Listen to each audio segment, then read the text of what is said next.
Hello, everyone. We are in the house.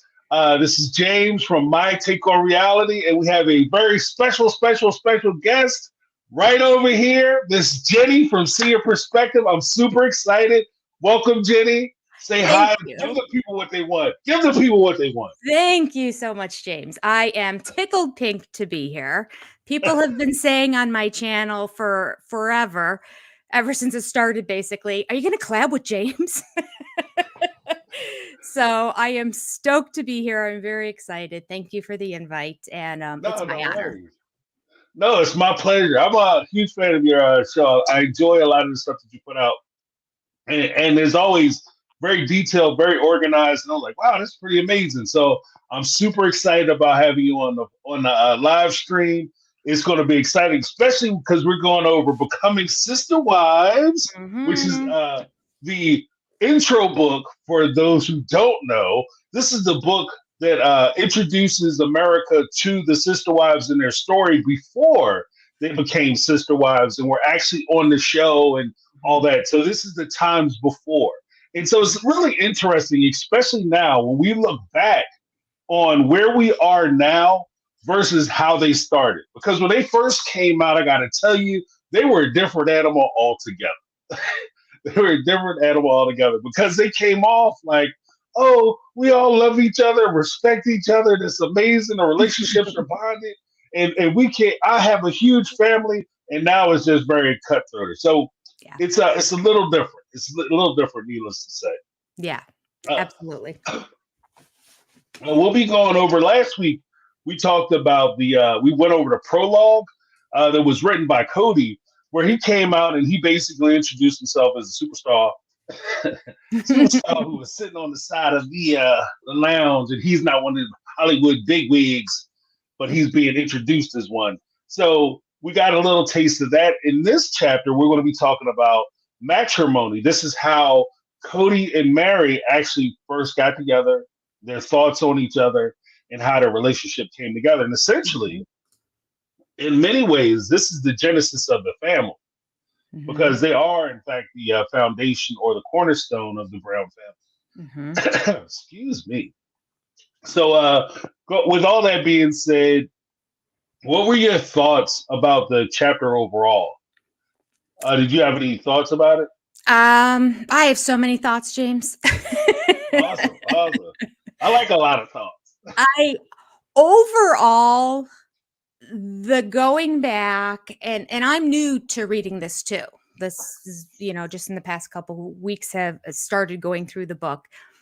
I am shocked by how much love Cody is professing in this Hmm. chapter to Mary, especially because he wrote this after Robin entered the family. So, like, if he would have written this back before the whole show and all of that, then that would make sense to me. But they were having a difficult time in their marriage Hmm. prior to Robin coming into the family. And then Right. she comes in and then they get married. And then a couple years later, they write it. So that's really what shocked me the most, that he would still have these professions of love for her. Cut to season 18, Right. Right. where he claims he never loved her or Right. any of the other wives. So, knowing he put that in print, I mean, Right. it's a It man doesn't exist thinking. anymore. Yeah, he Well, it needs was to go before back. social media. Yeah, he needs to go back and read his own book. Right. Right. Well, it was before social media, so if it didn't happen on YouTube or Instagram, if it didn't happen on the gram, it didn't happen. I think that's kind of the approach he was Yeah. taking. Good And, point, and one of the James. Good point. yeah, And also because that was so long ago and kind of before all of this social media stuff, where there's so many sleuths out there who are way better than me. You say I do investigative stuff. right. I get so many more comments and replies on my videos of like stuff that I just want to pull my hair out and redo all my videos because I get more and more information from people. I'm like, I wish I would have included that. But now, like, they didn't think back then when they were writing all this stuff that we were going to be able to come back and fact check a lot of it. Right. Right. And I'm sure that when it first started, there's no way that they could have predicted that the show itself was going to be as popular Right. and as long lasting as it has been. Mm-hmm. So when they were putting it out, this is like I've referred to the TLC show for the most part as the polygamy propaganda program, I and love I that. think that that's pretty much how they've always kind of handled it. It was the Mm-hmm. best foot forward. We want to present the most idealistic version of polygamy possible, where everybody is in love, everybody is treated equally, everybody is getting everything they need. And this, in fact, is the perfect family. So it goes beyond just like, oh, we just kind of all get along and we came together as one. It's Mm-hmm. almost to the point of this is the Brady Bunch Yeah. polygamy style, you Mm-hmm. know. And I think that that's what they were going for. And so, with that being said, he couldn't come out and say, yeah, the first marriage was a complete failure.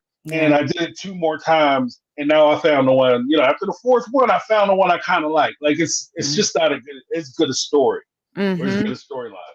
Mm-hmm. You're right. That is a really good point, because by like season 3-ish, around the time this book came out, they were still 100% on the bandwagon of, we're the Brady Bunch, and Right, everything is great here with these bringing of these families together. It is kind of like a modern day Brady Bunch when you think about it, right. bringing different families together. But it just, yeah, it just disintegrated so much. And I sometimes wonder if Christine had a big hand in that, because she was the only one right from the get-go who would just say like, I'm not sure about this new, right from season 1, she Right, was the only one that had a little bit of pushback, not a lot of pushback, but a little bit of pushback. And right. so I wonder if, had it not been for Christine, they probably would have ridden that wave for the longest time of hiding absolutely, really what was going on in their family. Right. And I think that's a great point, too. Oh, big shout out to Veja Blue with the $1.99 super chat. Thank you so much. Cody was buttering Mary up for divorce via book. There you go. So good at Vega Blue. Cody was doing a long game. He was playing a long game. He was making sure that Mary felt comfortable right before he hit her with the kibosh in the form of paperwork. Yep. Um, I think there's a interesting point by talking about Cody having the disagreement with Christine and setting that up early, Mhm. because I've always held that my contention has always been, and this is no disrespect to anybody involved, because this type of relationship to me is expert level operations as far as how to conduct relationships and marriages. Mhm. Like you would have to be an emotionally intelligent, almost genius level emotional intelligence. You have to have compassion, empathy. You have to have immense patience, almost to Mhm. the point of like, just ridiculousness in order for you to make this type of relationship work. Yeah. Almost to the point where I question whether it's possible. Not saying it's not possible, but I question whether it can be done Mhm. properly or done 100%. And Mhm. with Christine, I've always held that with her, she's in a position where she was the first indication, at least to me, when I'm watching the show, that this doesn't work, because a lot of the things that she complains about stems from the fact that she's hurt, and it Yeah. stems from a place of pain.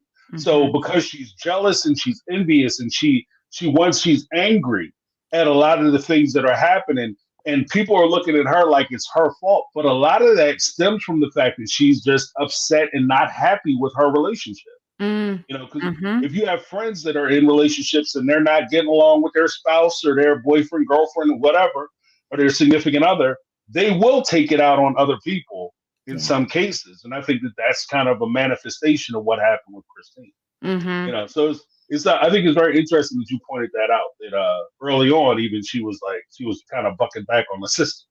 Yeah. Well, James, that's what got me hooked. Really, at the beginning, as soon as I saw Christine, she was the first person on the series that I related to, Mm, because when she would have interviews in that and be like, I don't really know. And everyone's all gung ho about this, but I'm not really sure. And in that little Right. snarky time when she's like, she just must be amazing or something like that. Which I was just like, oh, Right.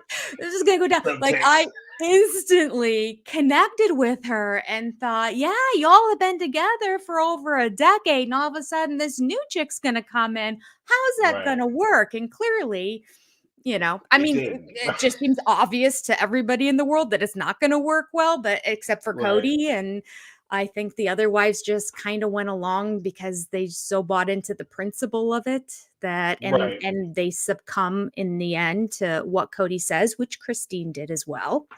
Right. But I love that she at least gave us a little bit of it, because that back then that was her holding back. Hmm. At the beginning, Right. she was all about, um, just recently she shared, McKelty shared on her Patreon that her mom's favorite movie is Frozen because of that whole let it go. And her whole life, it was like conceal, don't reveal, um, just put on a Hmm. happy face and be pleasant all the time. And so that movie just makes her cry because it was sort of like that breakaway now where she can just be herself. And she said that multiple times about Cody too. Like the house had to be a certain way. She had to have food done a certain way. And he's very critical of her a lot. He makes Right. fun of her throughout the seasons and she just laughs it off. And I'm just like, what the heck? He just Right. insulted you. What are you doing? So knowing all that, those little snarky comments and her just sort of saying, I'm not so sure about this, that's her withholding. I'm Right. just Right. thinking, what was really going through her mind back then? That was the holding back, and that's actually interesting because I think that that's one of the challenges. Because as we kind of talked about last week, when we were going through the prologue, and Mhm, even with reflective of the UNLV anthropologist that came down and he talked about the roles of each wife.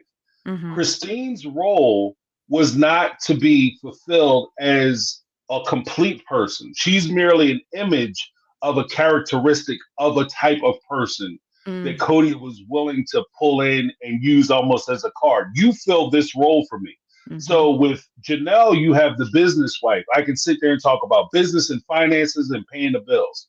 mhm, Mary is the foundational wife. She kind of keeps everything in order. She keeps all the wives in line and she keeps the family moving forward. And with Christine, you had the fun time wife, the relaxed wife, the yeah, easygoing wife. And the problem with being locked into any of those characteristics, even in our daily relationships, is that once you get locked into that role or somebody categorizes you a certain way, you can never break free from that. And the mhm, moment you start to try to break free from it, then it becomes problematic. All of a sudden, I'm hanging out. Cody's hanging out down at Christine's house, and she wants to start talking about bills. No, I don't talk about bills with you. You're not the mhm, bill wife. You're the yeah, fun wife. Why are you coming to me with problems? And mm, that's where I think Robin actually later on. I've always taken a position that that's where Robin actually has an advantage because she's the place of no problems. So when he mhm, goes over Robin's house, she's even said, "I'm going to maintain the honeymoon environment so when mhm, he comes over, he can just sit back, lay back, and enjoy. The kids don't bother him. There's mhm, no problems. There's no pressure. I'll figure it out by myself, or whatever the case may be. And he gets to come over here on vacation. And who doesn't like vacation love? And that's where what she provided. And I think that that's also a major component as to why he felt so close to her mhm, because she made him feel that way and yeah, she provided that to him. As meanwhile, Christine's starting to buck up and she's starting to say stuff mhm, so mhm, she's starting to create problems, and he's like, I don't want the problems, and that's where I think some of the problems with them started to stem from. yes, So, yes, there's a yeah. lot of interesting dynamics in these relationships. I It's interesting to think about the fact that, okay, so right away at the beginning, like you said, everyone had their roles, and Christine was kind of the fun one. Mary was, Mary was the OG think. basically, and Right, she was kind of the right, leader of it all, starting to cause some problems with Cody. And as we know now, before they even got married, he's sharing all kinds of stuff with Robin about what was going on with those wives. So Robin decided, I'm going to be the sexy time one. Right, You right, know, right. like I know what I need to do to be the best, most preferred wife. And I'm not going to tell anybody that. I have my own role that I'm going to fill. And so in some ways she's devious and brilliant in that way, because I mean, it's true. What's a way to a man's heart besides food? Right, right. Well, sometimes you ain't got to eat. That's true. You know, but, but I think that that's an interesting point, because when you look at the dynamics of their relationships, and YouTube is my time machine. Awesome. What's up? YouTube is my time machine. How you doing? $5 super chat. Hello, hello. Cody didn't hide the disparity between the other wives and Robin. That's what was obvious to Christine, and I think that that's true. I think that Cody, kind of in line with what I was about to say, I think that Cody understood that, or at least he believed that these relationships were cemented. That they couldn't leave if they wanted to leave. Like, you can't go anywhere. So he took them for granted. And based on the fact that he took them for granted, opened the door for him to actually create more of a chasm between himself and these women. And then after COVID happened and they realized, and the truth of the matter is, COVID killed a lot of things, including these marriages, because once it hit, these women were left to their own devices because he had separated himself from them. And they started to realize something which was mysterious and wonderful at the same time, which was that they could do it by themselves. And once they came to that realization that they could start doing these things by themselves and they didn't necessarily need a man to Right. help them and carry them through, all of a sudden it became realistic for them to be able to walk out the door. And that's where Cody, I think, ultimately wound up losing his wives. But for COVID, I don't think that they would have left, because if they wouldn't have came to that realization that they could do it by themselves, they might have actually stuck around, and him treating them any way he wants would have been okay. Yeah. And that's No, I agree with you. And you did a video on that just recently. And it was like an aha moment for me.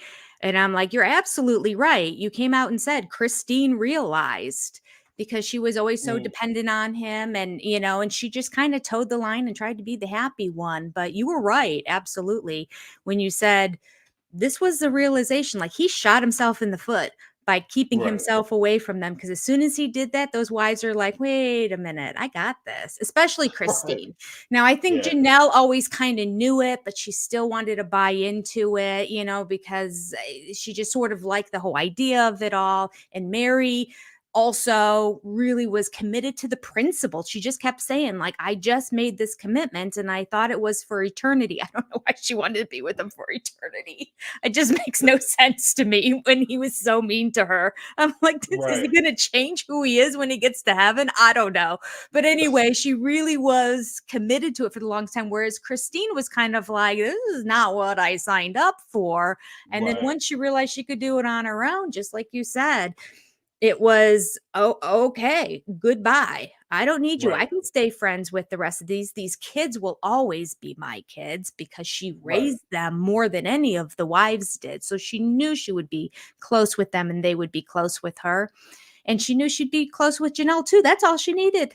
And then she was out. right, So it's sort of like she needs to thank Cody for his ridiculous COVID rules and for him just isolating himself and Robin and her family, calling it my house, not taking care of any of the other kids, but always being there for them. The whole Isabel thing, that, I mean, like, just wasn't around. Truly's down the street, hadn't seen her in forever, doesn't go to see Janelle, right, and the boys are desperate and pleading to be with them.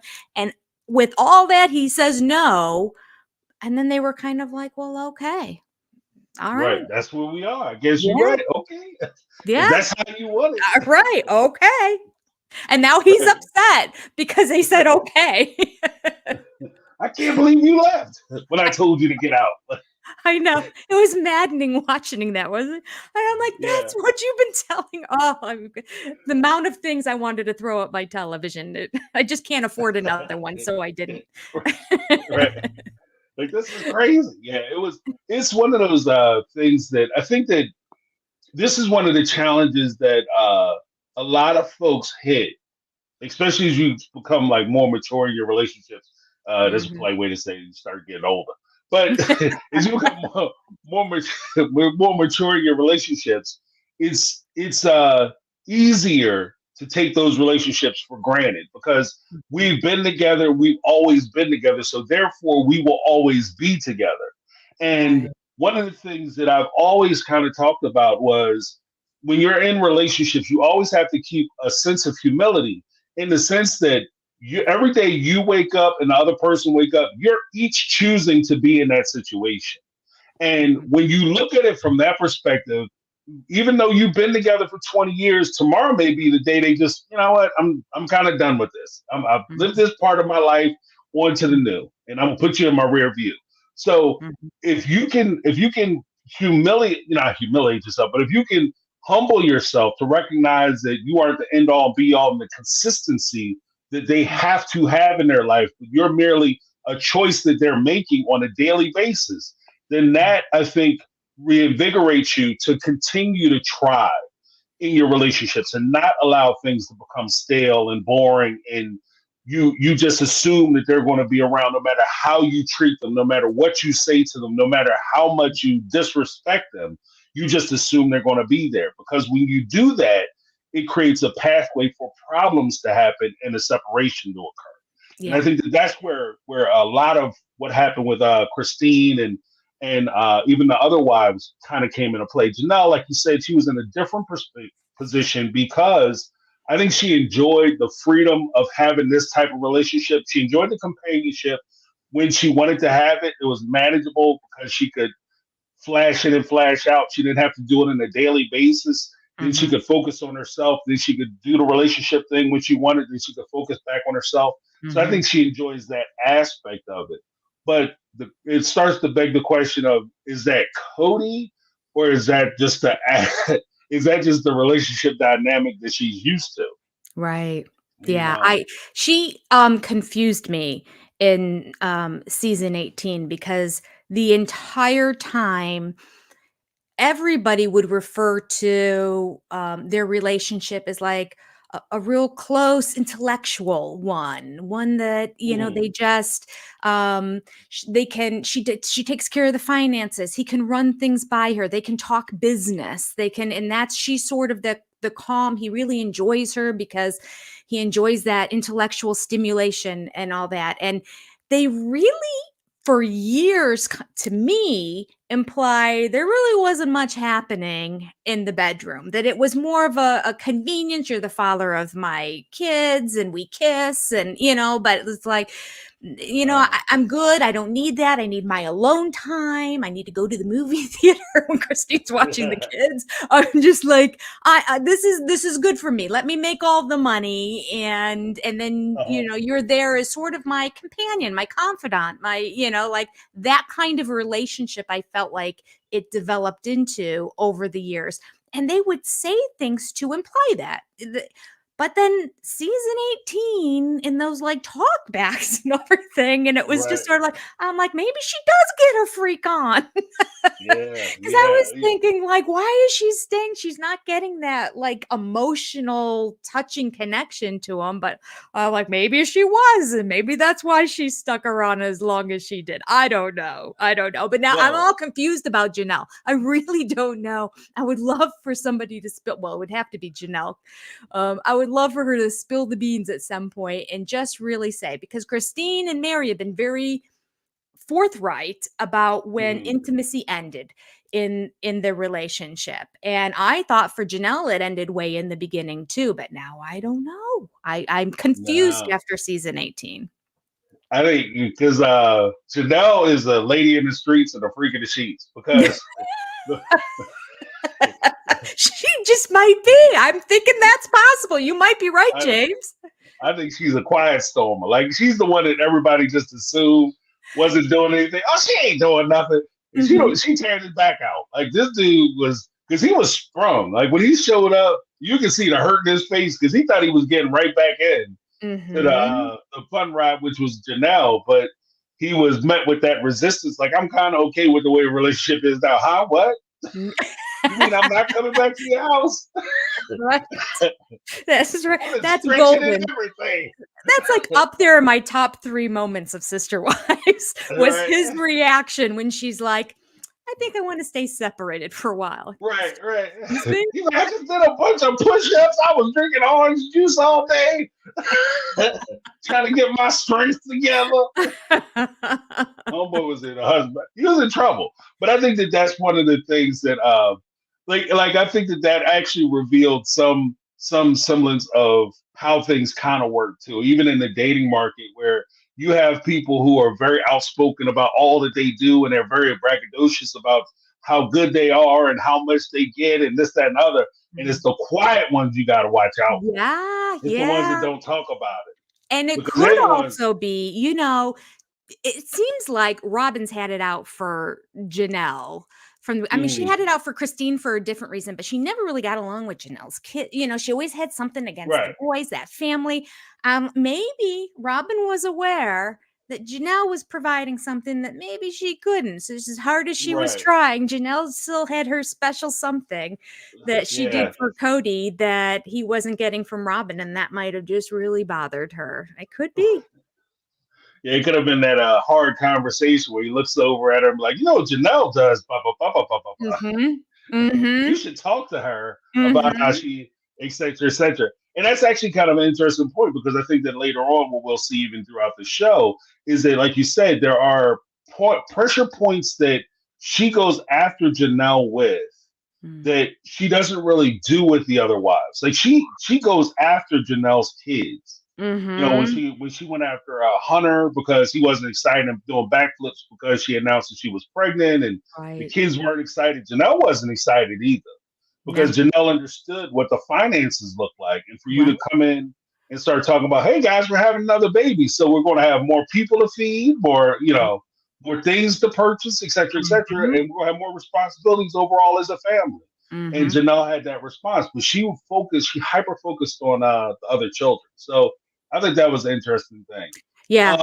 She really had a distorted view of how that all went down. I don't know if she ever went back and rewatched it or not, but I mean, her saying none of the kids were happy in that. Christine's kids were very happy. Christine went up like that in 2 seconds, but she also held that against Christine. She would bring that up when she would mention things she didn't like about Christine and how the kids were, none of the kids were happy. I'm like, that's not true. But Janelle, she's smart because Robin just came with 3 kids in tow. So they just added 4 mouths to a budget that was so thinly stretched with no additional income. Robin didn't offer anything. And there was that one scene on I don't remember what season it was, where near the beginning where Robin said, "Oh, I just hope the other wives see my value here," you know, because i.e. I didn't get a job like everyone else has a job, you know. Like, what's your value? You're not watching the other kids, you're not even watching your own, you have to pay for nanny, like, you know, like I don't think they did see the value in you from the beginning. But yeah, Janelle, she was onto it right away, you know. She was just sort of like, I do the books and we are barely scraping by with 4 additional mouths with no income, and now we're going to add a 5th. Yeah, right. Well, because actually that was season 1 episode 2, I think, where she had said that by season, I think it was episode, no, maybe 3 or 4, because she had already moved to Utah. Yeah, she was living in Utah at the time, and I remember she was sitting there eating like the barbecue food that they had made during a picnic. And she's like, I just want to have a great job and show that I'm bringing value. And at that point, Janelle said, well, you know, she's looking for a job and she's going to find a job and she's going to start working and she'll start contributing. I was like, oh, if you only knew. I know, 14 years later, she's still looking for that job. That elusive job is hiding. Like, apparently it's hiding in the job application section. Don't want it. She was like, I'm not going to classified. I'm not doing that. Yeah. So I think that always was there. And that's one of the things initially I thought might have been a problem for Janelle or at least created friction between Janelle and Robin, was the fact that Janelle was aware of how much money was being spent. And the fact that, like you said, she shows up, she has 3 kids in tow. So I'm taking care of you and your kids. Mm-hmm. coming into a family where we are already struggling to get by and try to figure out bills. Mm-hmm. And you're bringing in four additional people, and then Mm-hmm. you show up talking about you pregnant and want me to be excited about it. Like Right. I write the checks. I know where it's going where, and I know at that time they had when she came and said she was pregnant, they were still in rental homes, Mm-hmm. and she had cashed in her 401k. Janelle had cashed in her 401k, and that's how they were paying for things. And Yeah. this between the 401k and the show money. And Mm-hmm. again, you don't know how long the show is going to go because it could have been canceled because it wasn't that long after they got to Vegas that they were talking about canceling the show. Yeah, So no, yeah, that's true. And at the beginning, I don't know how many year contract they had, but isn't they're not going to have extended contracts at the beginning. They're just testing it out. So right, the whole notion of bringing Robin in right at the beginning, there was no guarantee of money past that first season until they signed on again. They're not going to do a multi-year deal right at the beginning. The first one definitely was just for a year. And then even then it was kind of a slow going season in terms of ratings and that for a while, but I was hooked right from the beginning. Even when it was like mm, watching paint dry for some reason, they just fascinated me. I've been fascinated by right. this family from jump, yeah. It's very different, and I think that too. Like it's also keeping in mind like between entertainment contracts, the way that they're laid out, the reality show contracts versus standard production uh, contracts are completely different. They're worlds apart. Like the Mm-hmm. reality show contracts are extremely sparse, which is part of the attraction for production companies to make reality shows Mm-hmm. because they pay you for the content that you film or the content that's aired. They Mm-hmm. don't pay you for the days that you show up and film. Like if you work on a movie set or a television show, every day you show up, hell, if you show up for filming, you get paid. You show up to get a fitting for wardrobe, you get paid. You Mm-hmm. show up to do a table read, you get paid. Everything that you do, you get a check Mm-hmm. surrounding your day or time that you put in. When Mm-hmm. you're doing a reality show, you don't get paid until the end of the season, depending on what episode you appear on. Mm-hmm. That allots how much you get paid from that. And even then, it's only the one time. In most cases, unless they have some special deal on Sister Wives, usually it's just the one season that you get paid for. And whereas if you work a traditional production, you get royalty checks. So Mm-hmm. if you're on a show like Sister Wives has been on forever and they have it shooting all over Discovery Plus, Max, and different Mm-hmm. places and platforms, you would be getting a check from each one of those places Right. that license the show. And there's a possibility that they aren't getting that. They're just getting next Yeah. season's check No, or the I think season you're that they right. shot. And I think I recently just heard that there is some sort of lawsuit where a bunch of people in the reality I think Bethany Frankel might be spearheading it actually, but they're trying to Okay. get some legislation, but like picket or boycott or, like right now they're just writing letters um, for on behalf of reality TV talent because you're right, they're not getting royalties for Right. all the times. They'd make a mint off of the number of times I've had to go back and rewatch things or pull things for clips and all that. Yeah, and Right. all the commercials you have to sit through. I'm so used to watching everything in my DVR and fast forwarding all the commercials. So like, it just drives me mad that I'm like 3 more minutes. I probably have like an entire day of my life in the past few months where I've just sat through commercials on TLC. So yeah, TLC's making a ton of money off of me. But yeah, Right. none of the Brown family is getting any of those residuals. Yeah, it doesn't trickle down. And that's one of the it's one of the blessings and the curses because they Mhm. don't have to do that on reality shows. You don't have to pay for writers. I mean, if you do pay for a writer, they may do light script direction, Mhm. or storyline direction, but they're not writing out entire scripts and Right. storylines. Yeah. With plot points, conflict, etc., etc. You're Mhm. not paying the production staff could be smaller, the film crew could be smaller, and Mhm. they're shooting kind of commando. Whereas if you have a bigger production, a lot like key grips and all kinds of stuff going on behind the scenes. The production team is way bigger. The production itself is way bigger, Mhm. and like I said, you fall under SAG-AFTRA Mhm. for those appearances. which would entitle you, because it's a union, they entitle you to certain protections, Yeah. even on set. Like there's certain protections that you're guaranteed on set that you can't show up and, on a reality show, they can show up and say, hey, this season, we want you to take your clothes off. I need you to take your clothes off and we're going to film you. And on a SAG set, if you show up and they say, hey, we want you to take your clothes off, surprise, if it's not in your contract, you didn't agree to it, you can walk off, you can pick the phone up and call a rep, and that they'll change it, or they'll be penalized for even asking you to do it. And they have everything that they ask you to do, you get paid for it. Yeah. So if they ask you to, if you play the guitar, or you play a musical instrument, you get a bump in pay. You drive in a car, you get a bump in pay. Yeah. And they don't do that in reality shows. When Cody pulled up on his little dirt bike out there on County Pass, he'd have got extra money. His $1 million dirt bike. Yeah, right. Yeah, no, you're right. And the ironic, and I know we're getting off topic here, so I'll just say this and then I won't continue. But the ironic part about it, I don't know if it's ironic is necessarily the word, but maybe the sad part about it is that the actors' strike back, what was it, a decade ago, maybe more now, there was that huge actors' strike because of the inequities and too long of hours and residual. There was just a whole bunch involved in it. And no, it wasn't actor strike. I'm sorry. It was a writer strike. It was a writer strike. It was a writer strike. Yeah. A long time ago, not the most recent one, but the one before.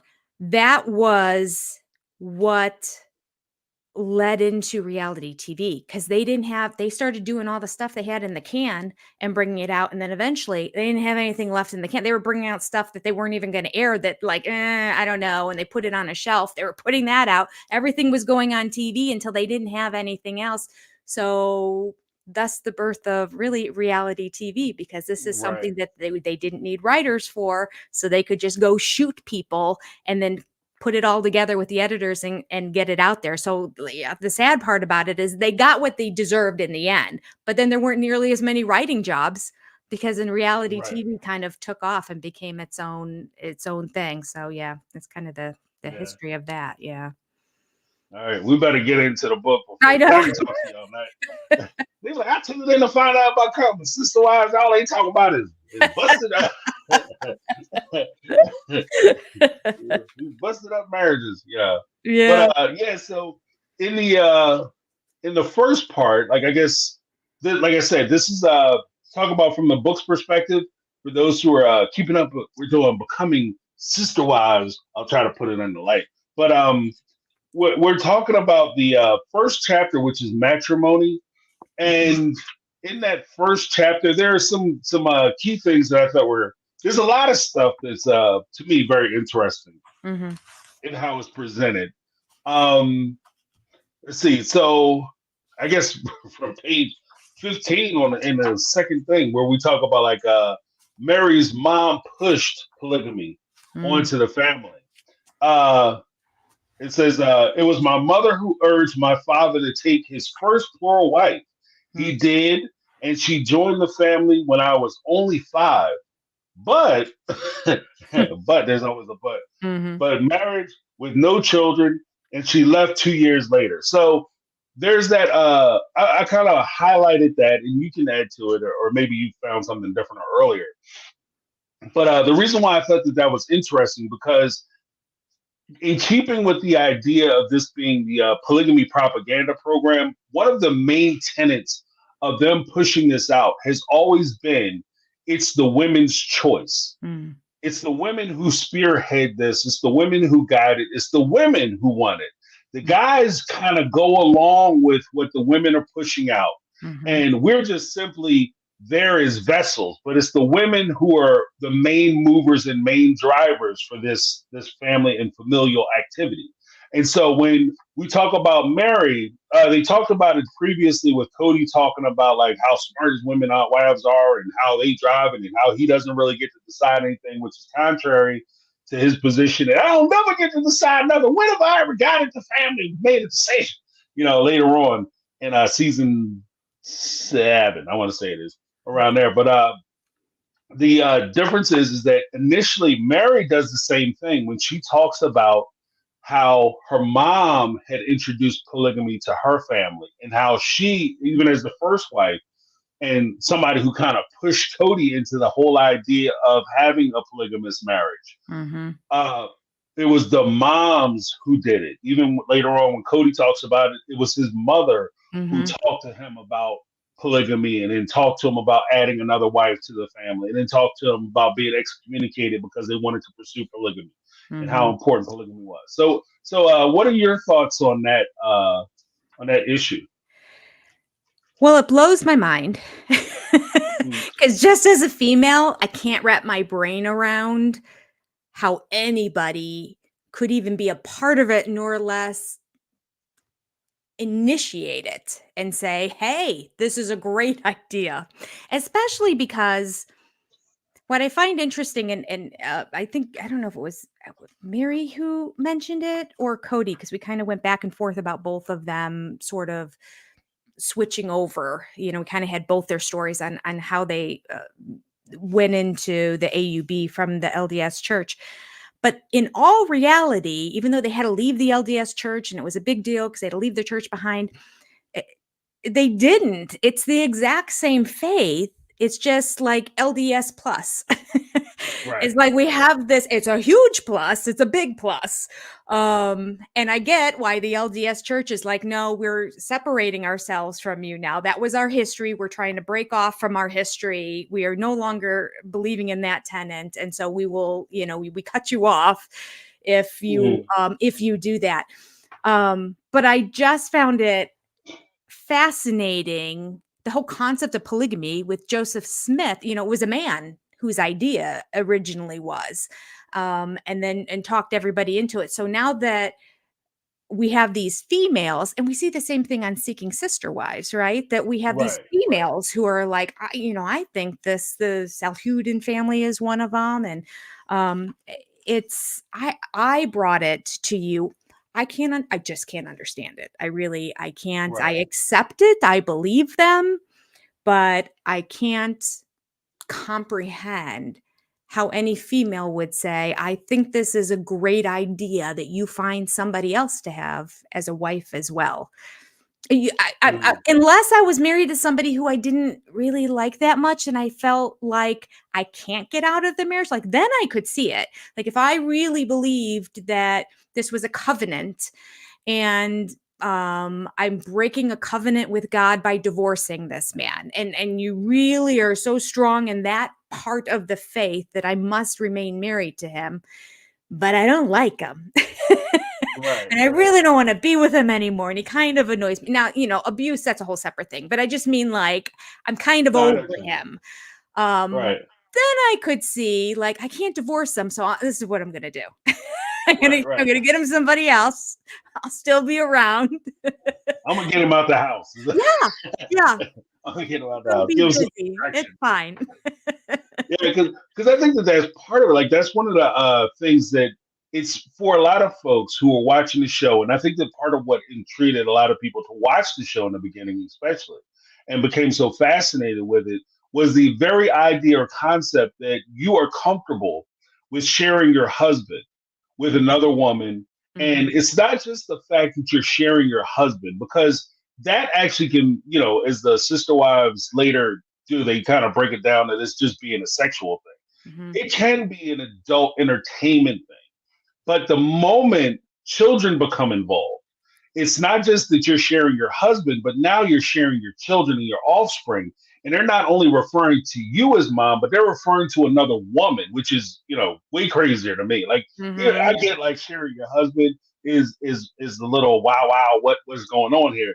But the Mhm. idea that you'd be willing to have your kids call another woman mom and genuinely see her as like another mom is wild to me. And so, with that being said, you're introducing the idea that we're going to not only share our husband, we're going to share our kids, and we're going to share our life experiences. And this is something that I'm introducing to you, and you're not dragging me into this relationship kicking and screaming, which always begs the question to me that when you hear about things like this, and even in like alternative lifestyles and people who may be participating in because you hear a lot of this. I used to watch documentaries on like all kinds of stuff, And one of the things that I watch documentaries on is like swinging. And that was one of the things that they would always say. It's up to the women. The women guide it. They decide who does what, when, and where. And we just basically go along. And they had pretty much, they sang the same song in the same tenor.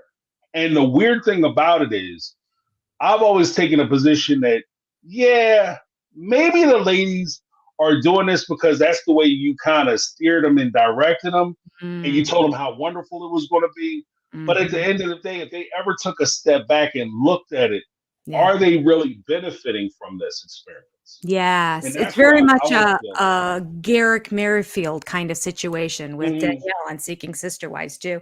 It's this kind of mind control where they have this ability to kind of swoon, and Cody definitely has that, ability to sway women, and he can talk around things until you makes your head spin and you don't even know what's going on. But that idea of, boy, wouldn't it be lovely if you had a sister wife who you could share this with, if you had a best friend that was around, if you had someone to help and you don't have to worry about babysitters, wouldn't that be great if so I can see that, James. I can see how it would be like, I'm going to turn this so that when she mentions it in passing, I can now say, oh, well, I wasn't really thinking that we were going to do it, but since you mentioned it, let's discuss that. What would that look like? I'm not sure if I'm into it, but, since you brought it up, I mean, I can really see how the conversation can be manipulated so that the women really believe that it was their idea originally because they've been told it was their idea. And they were the first one to kind of come out and say, do you ever think we would do something like that, or throw some innocuous comment like that out? And then the guy can swoop in and say, well, yeah, I can definitely see that happen. And another thing, on the notion of the kids, that is something that struck me in this chapter too, that I was thinking about. They mention how they have to be so secretive because they're in this very unusual faith and all that. And I just really believe in America now. We're pretty open. I mean, and I live in the Midwest. I feel like we're pretty open to just about everything. There's all different faiths. I never see anyone make fun of Muslims or Hindu or Church of Latter-day Saints or Jehovah Witnesses. Like they're all around everywhere. It just is the way it is. And this really isn't a different faith. It is just LDS, and they are living in an LDS community. They're just adding this extra tenet to it. However, what they are doing to their children by making them scared to speak out, afraid to say who mom and dad is, to not be able to say who their siblings are, the fear factor that comes along with it that's what bothered me about it. And it really struck me more like when I was reading this chapter, for some reason, it was really coming up, and Mary talking about like, oh, it was good for me because I was the first, everybody else, they had a problem. And we heard this from the Brown kids over the years too, about like, how scary it was. I mean, my goodness, we saw the episodes, how the parents were freaking out. I remember that was so disturbing to me too, because I thought, why, if you're in a situation like that and you have kids, it is your responsibility to be the calm one in it. This is what we're doing. This is why we're doing it. We're going to now get in the truck. We're going to go here.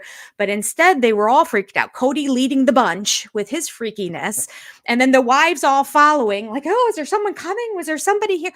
Can you imagine what those kids were feeling there? A lot of them just stared, like you didn't see a whole lot of reaction.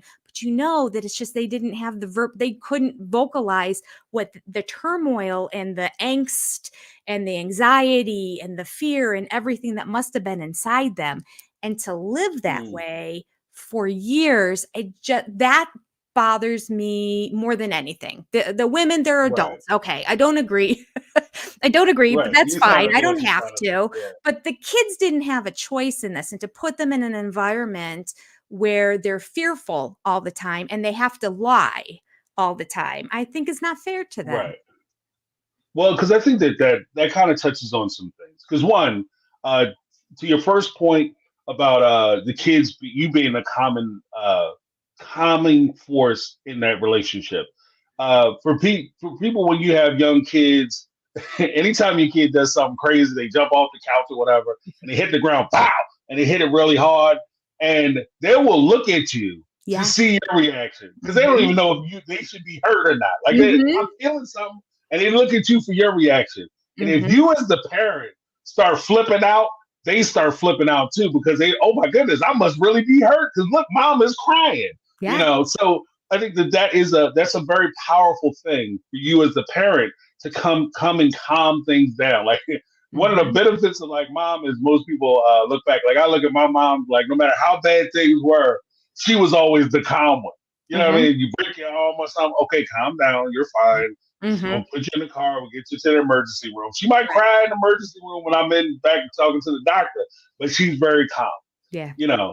Oh, you got hurt, let's go. So that's a very powerful thing. Now, when you talk about like the alternative in the relationships, I think that part of the problem is that in the area where they live, they're more familiar with polygamy and the abuses that occurred in these relationships historically.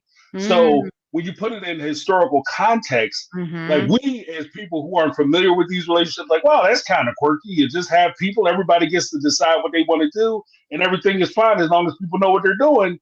But when they look at it from the historical context of a lot of the abuses that were happening with child brides and all that kind of thing that were going on. And that actually ties into the whole concept of, in my house, we don't have secrets. This is the place of no secrets. Like with my kids, you don't have secrets with children because when you foster those type of environment, it creates a place where people can take advantage of your children.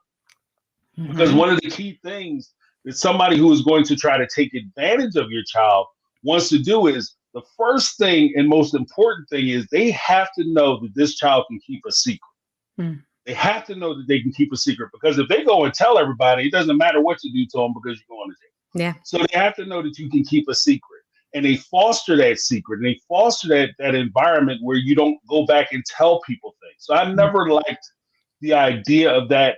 And when you talk about like these types of relationships, it's hand in hand with a lot of the misgivings of these cult type polygamous families, where they would have things like they marry. I think there's one family they married their cousins, and so you don't. That's the kind of stuff you don't want to tell people. Yeah. Where you at 14, 15 years old, you're promised to a guy who's in his 60s and 70s. Yeah, you don't tell people about that because DHS will be out there gathering all the kids up. So yeah, in those environments, they do have to keep secrets. So I've always had that issue. But going back to like the whole idea of your idea, this being your idea, Lisa Lowe, let me get Lisa Lou with the $5 super chat. We appreciate you, James. Nice to meet you, Jenny. See, nice to meet you, Lisa Lou. See, famous, Jenny. Thank you, Lisa. Appreciate you. Going back to like the whole idea of like there was a movie out called Suicide Kings, and the guy tricked the guy into doing some shady stuff. He basically two guys, gangsters, that tricked this one innocent kid into doing something. And what was explained was when he was tricked, the gangster that he was dealing with told him like these two guys got to talking to you, and they made you think by the time everything was done, that not only were you okay with this thing that you guys were about to do, this plan you were concocting, but they made you feel like it was your idea. And when I see a lot of the sister wife stuff, and especially with them saying that the women are producing and introducing this type of relationship, it's a bad idea that I think that they've been convinced was actually their idea. And that does a couple things. One, it takes responsibility off of me and puts it on you. You brought it up. You brought it to me. And when things go horribly wrong, and sometimes they do, when you come to me and you want to complain about how I'm not this and I'm not doing that and everything is going wrong, I get to look you in the face and say, I didn't present this. You presented this. Yeah. You did this. I didn't do it. Why are you yelling at me? This was your idea. I was happy with this two of us being together, united in one family. But you want to start adding weirdos, And Cody said that, didn't he?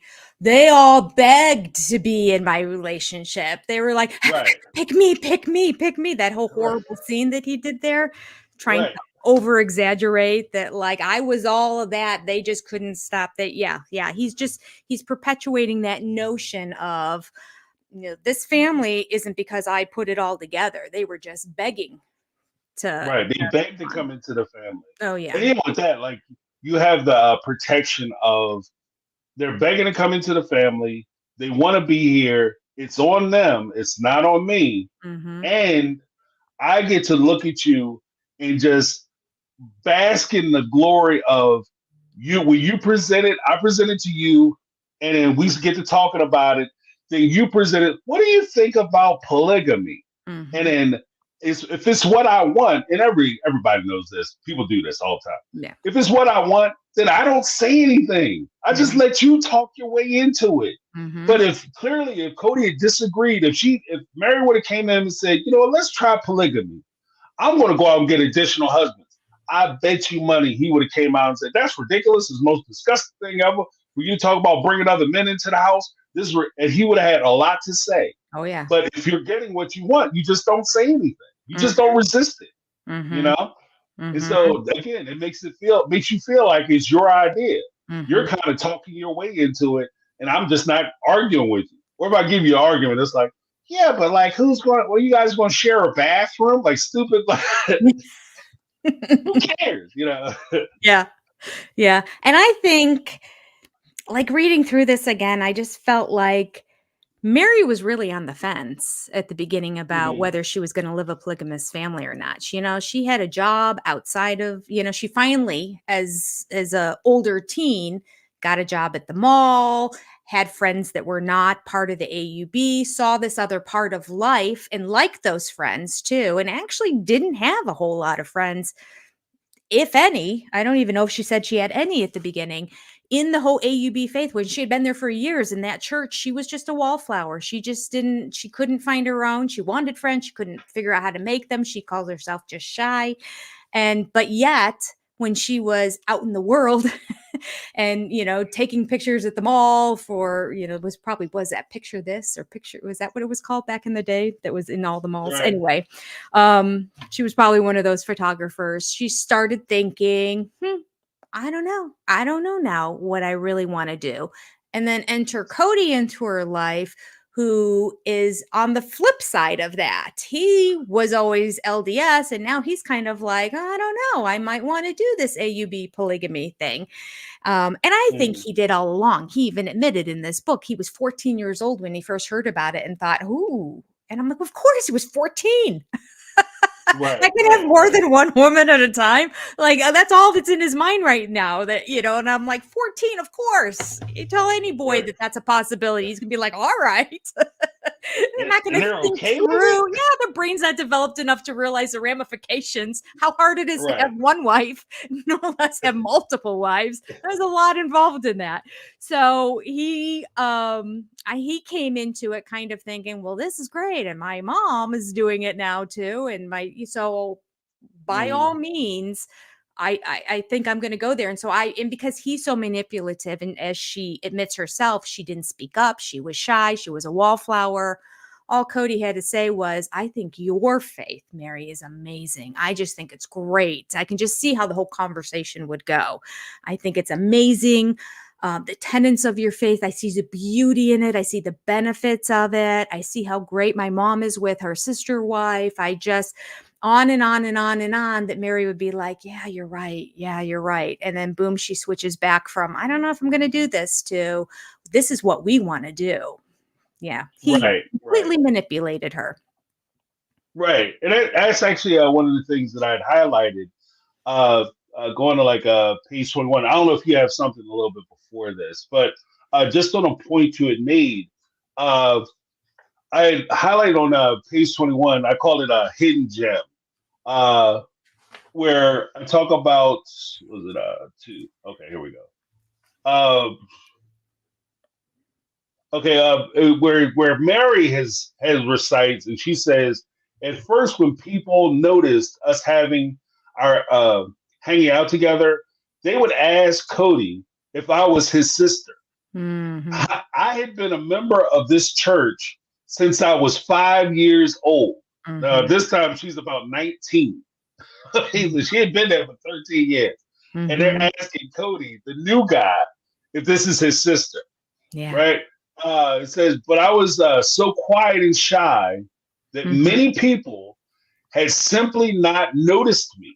Yeah. Now that I was spending time with Cody, people began to take notice. And that really struck me because there's a point where, uh, in the first instance, you look at it and you say, is that one of the attraction points for Mary to Cody? Like that, because I never really considered that before.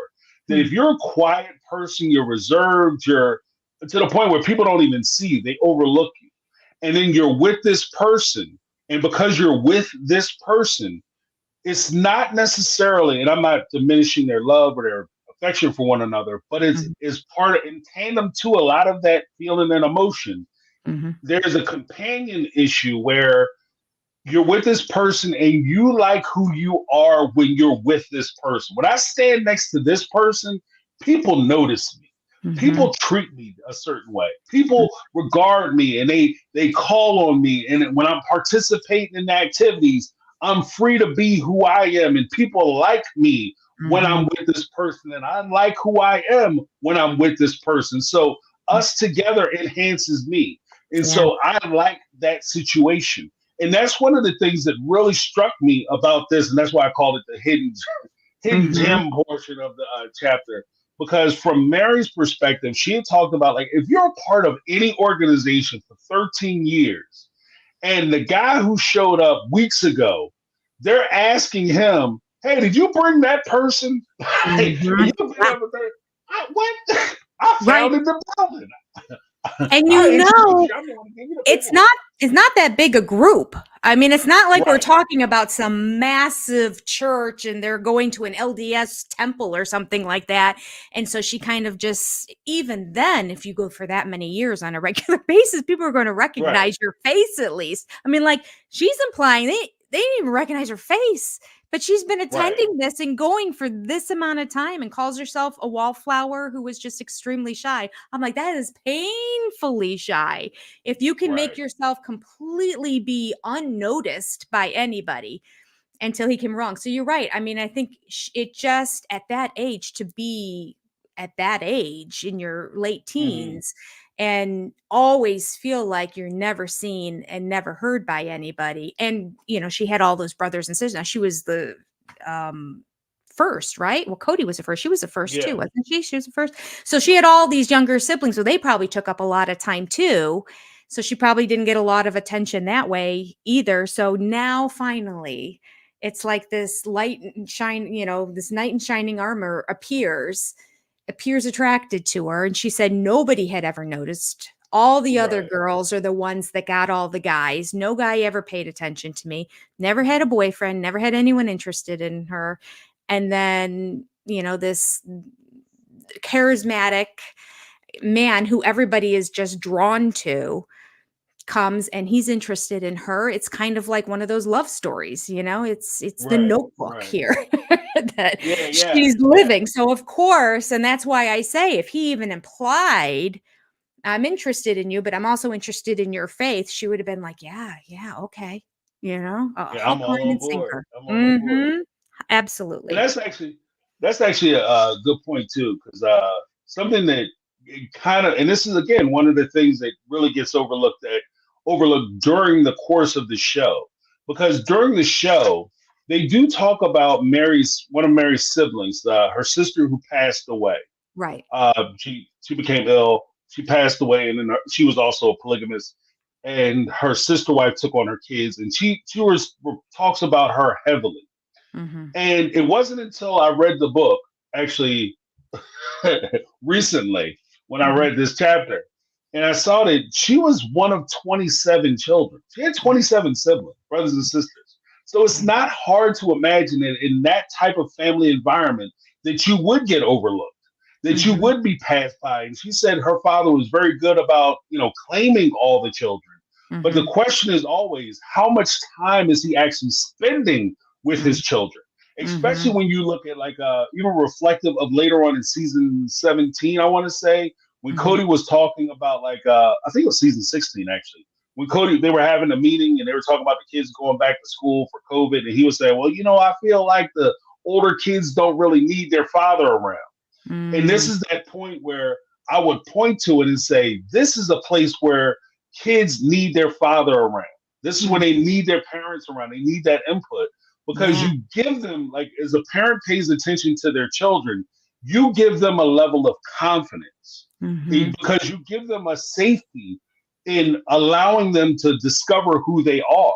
And so Mhm. when she talks about Cody provided that thing to her where he created a safe environment where she could come out of her shell and reveal who she is, to me, and at least in my experience, my personal upbringing, and even the way I try to do with my kids, that's the role of a parent. A Mhm. parent can give you that experience where you feel safe and secure. Like I was allowed to do. I did a lot of stuff when I was a young man, and I was very outgoing, and I'm an extrovert by nature. And a lot of that, I give a lot of that credit for that experience, or at least that side of my personality, to my parents Mhm. because they made it safe for me to try stuff and do extra things and put myself out there. And if I succeed, I succeed. If I fail, I fail. But who cares? Because it's what I wanted to do. And Mhm. I felt that security because of my parents.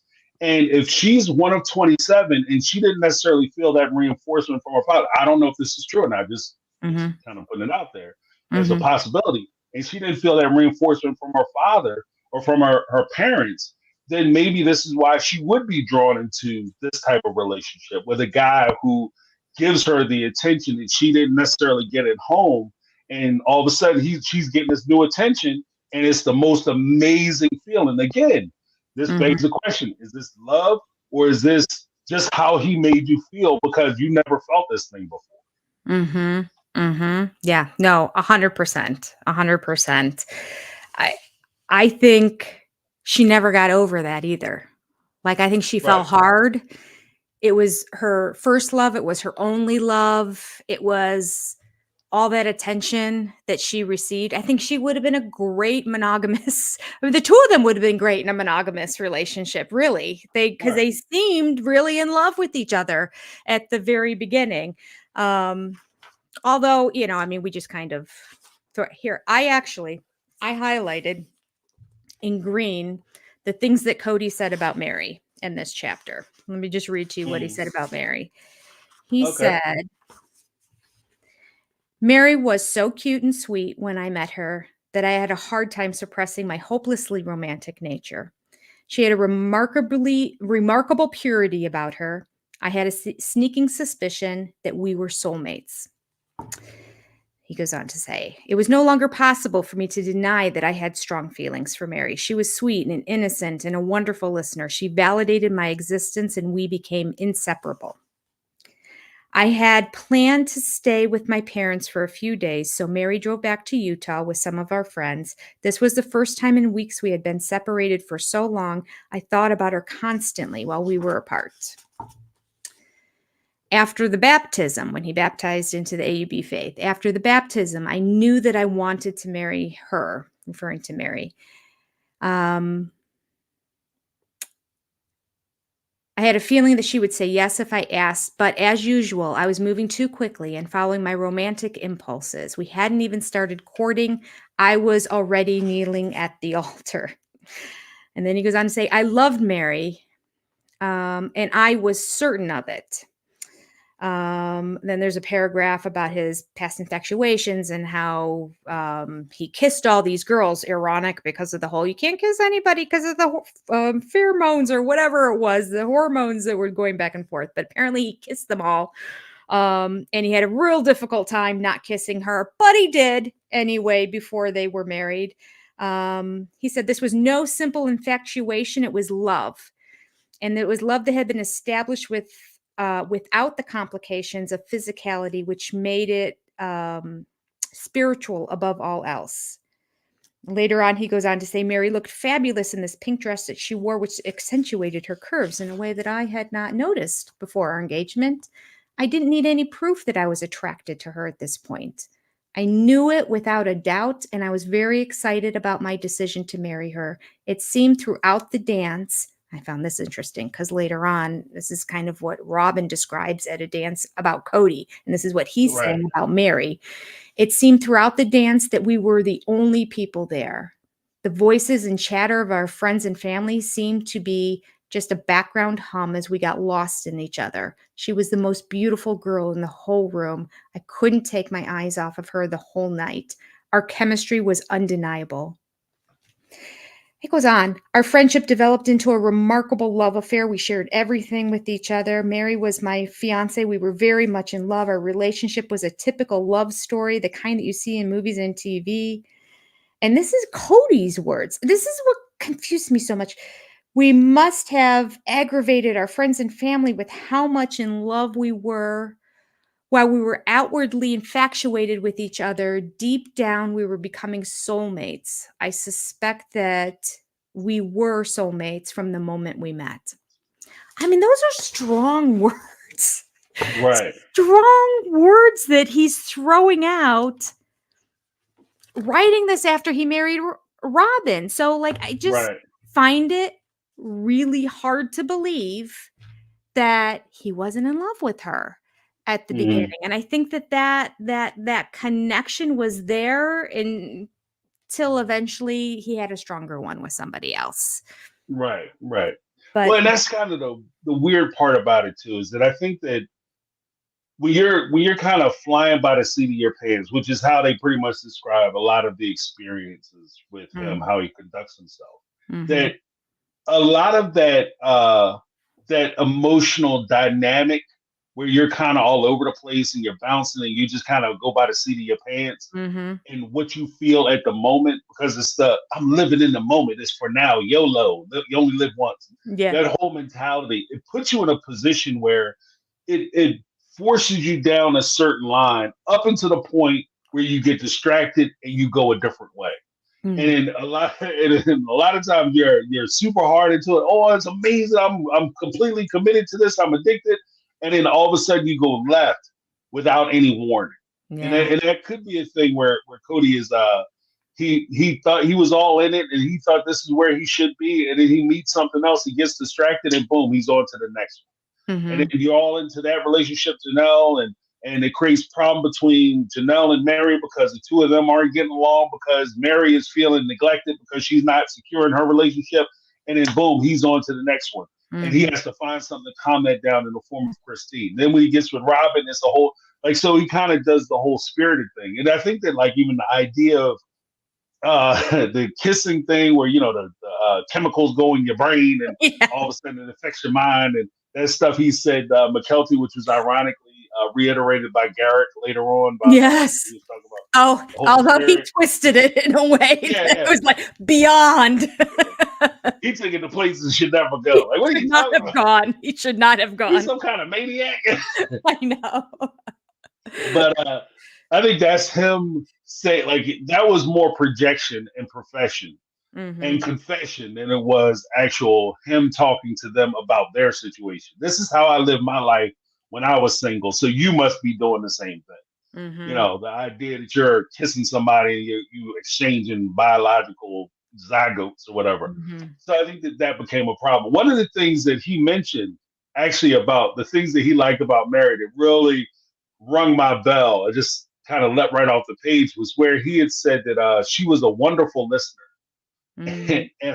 And I said, and one of the things that kind of sparks when I hear that is usually people say that you're a wonderful listener when you like to talk. You know, I mean, so true.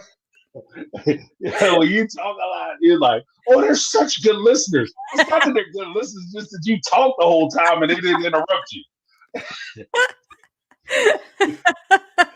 That's absolutely true, James. You're spot on there.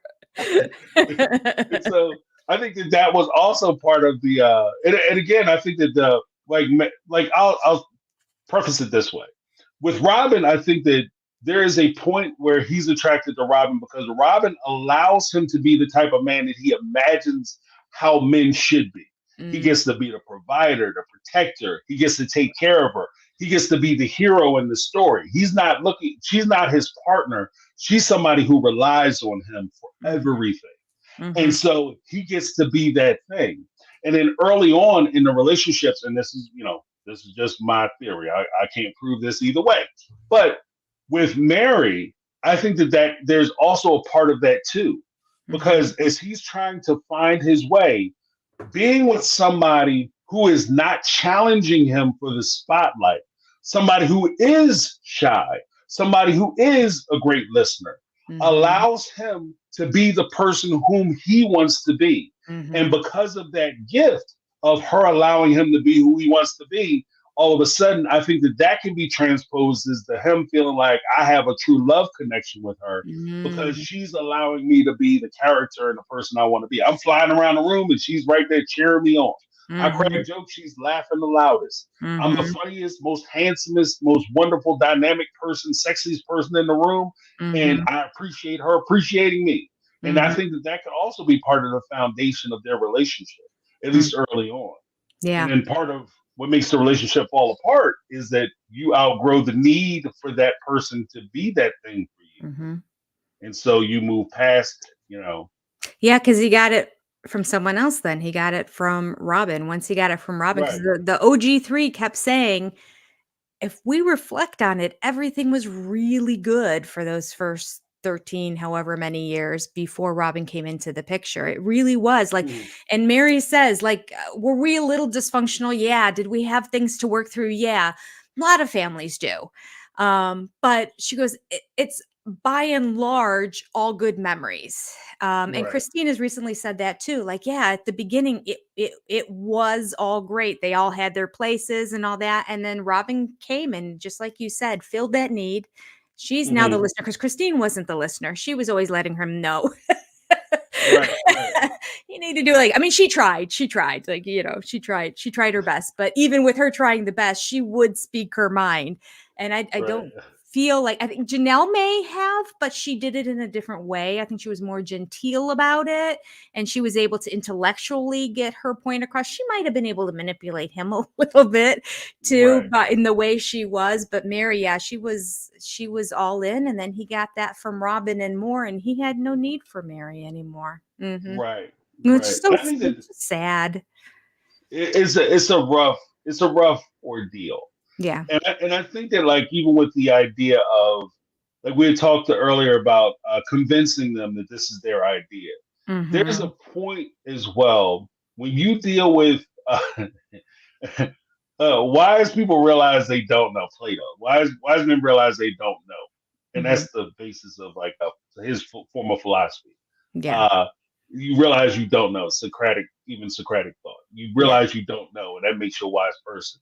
Yeah. With him and dealing with somebody of that personality, they say, well, if you come in super hot and you act like you have all the answers and you know everything and you understand exactly what's going on, it's hard to combat that with a question, because if you're genuinely honest, even though you may have a feeling that this isn't necessarily the right move for me or my family, this person that you're dealing with is so sure that this is the right thing to do.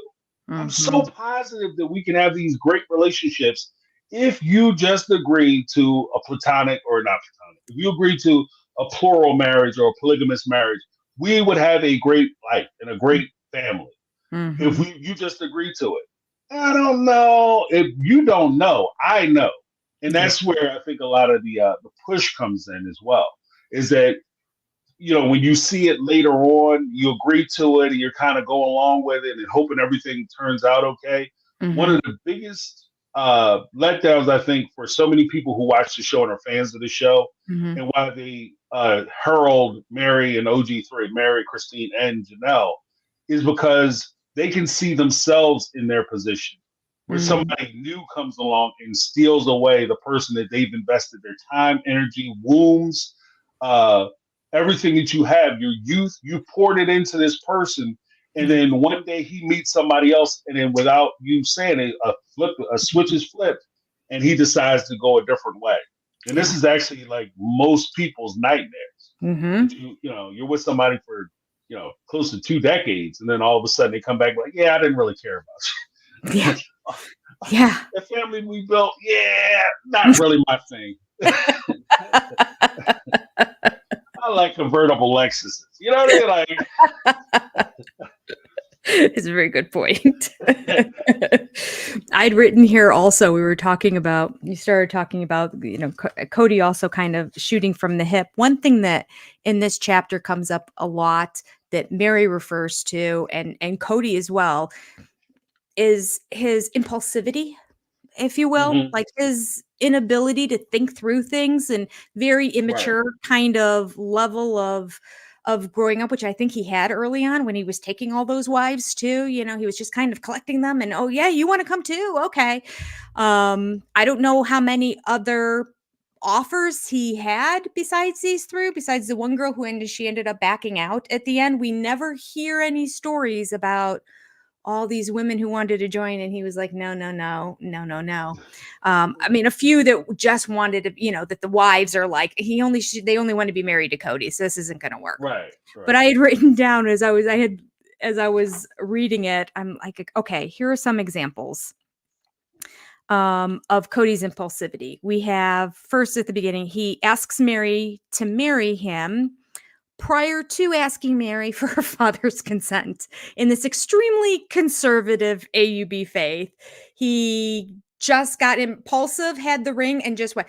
Buying the ring was an impulsive thing. They were looking at rings. They hadn't even, he dropped the hint that he might propose to her, like, hey, what do you Right. think will happen if maybe? And she's like, I don't know. I have to think about it.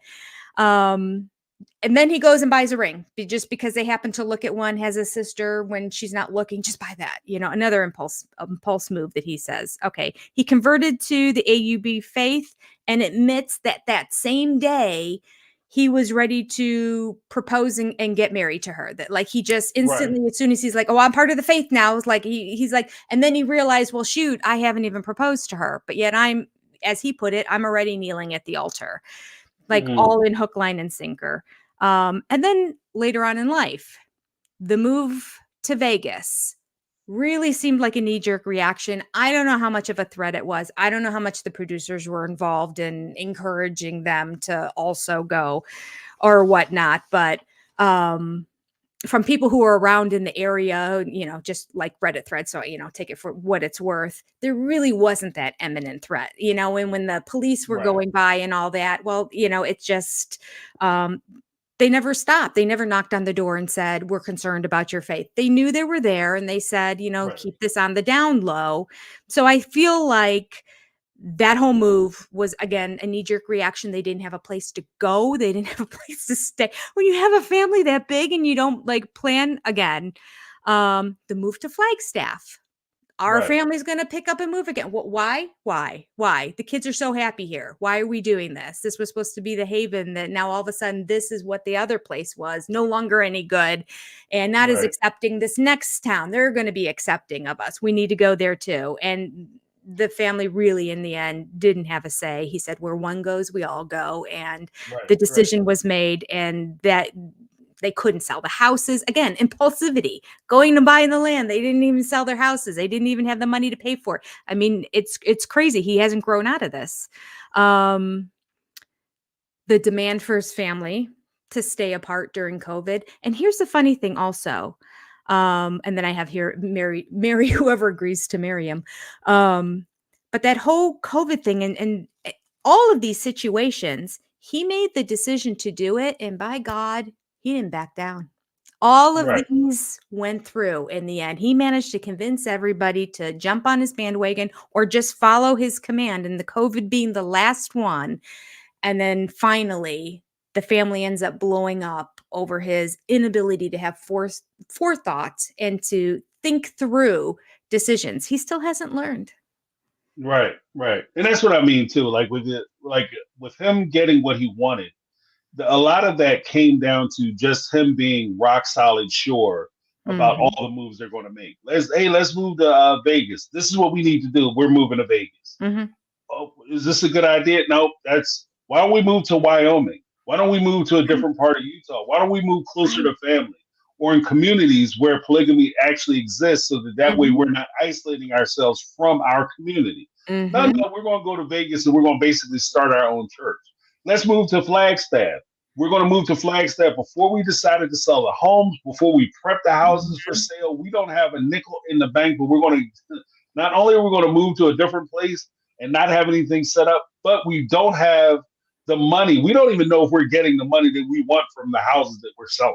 Right. Like nothing's set in stone. So there was a lot of impulsivity that was going on. Even when he talked about during the book, he talked about after they were married, they both quit their jobs and decided to go away and they were going to find new work somewhere else Mm. when they got back. Like so you Yes, left your I job, forgot to went write on that your one down. honeymoon. Yeah, Yes. went on the honeymoon and was like, just worry about work when I get home. Like, who goes on vacation? The whole point of you going on vacation is so you can pretend to be rich. You are actually rich. You know what I mean? You got to come home and work. You got to pay them bills. But Yes. he was like, And whatever, we gonna go. it's a Nothing different planned. mindset too, to be able to go on vacation knowing you just quit your job, you have no job. Afterwards, you both Right, have to find job. Both of you quit your jobs. What brain can relax and go right, take a right. trip and I was enjoy spend, yourself? and that's the whole thing. I would spend the entire vacation thinking about, well, where am I gonna get? I got to get a job. Like, I Yes, got to get something. Like, yes, where are we gonna stay? How are yes. we gonna eat? Mhm, you know but mhm, but that by the seat of your living. And again, this is that to me, I think that this is very close to what you might call dating crazy people. Like, mm, crazy is fun, crazy is exciting, mhm. but crazy is also very scary. Yeah, Because when you date somebody who's very unpredictable, you don't know what's going on. It's a very exciting relationship because you don't know what's going on. But they mhm, make horrible partners because at the end of the day, you have no stability, you have mhm, no security, and mhm, you're always guessing as to what's going on. What are we doing next? Even when they moved to Flagstaff, you recall when they talked about moving to Flagstaff, Robin was making a position that when we move to Flagstaff, we're going to stay there forever and be buried there. And all the other OG3 were like, yeah, we'll stay there until Cody decides he don't want to be there anymore. right. And he get the itch, and all of a sudden we packing bags and we leaving, and it's not rhyme or reason. Like, we're going to leave because I found this better thing and I planned this out. It's like, I just don't want to be here anymore. Let's go. Right. That's not a plan. And Yeah. like you said, one of the more horrifying things, and this is kind of to, I don't really want to smash parenting. I'll just say this: it's a different style of parenting than my own. I Mhm, wouldn't feel comfortable putting myself in a situation where I would move somewhere and not have things set up for me yeah, when I got there. I wouldn't yeah, feel comfortable with me. I yeah. certainly wouldn't feel comfortable taking children, especially my kids, having Mhm. my kids out there and I'm trying to figure it out. Ugh, That to me would be the most scary situation yeah, ever. Like, for yeah, me to not know what I'm going to do with my kids, like right. even going to Vegas, we don't have a place to stay. We're going to stay in a rental for a couple weeks. I'm sure we'll find something when we're out there. That's not Yeah. a plan. No. That's not a plan. Like, Mm-mm. unless and if the police, my little two on the whole Utah law enforcement thing, if the police are going to come and get you, you leaving the state does not stop an indictment. Preach. if, if they swear out a warrant, that's it.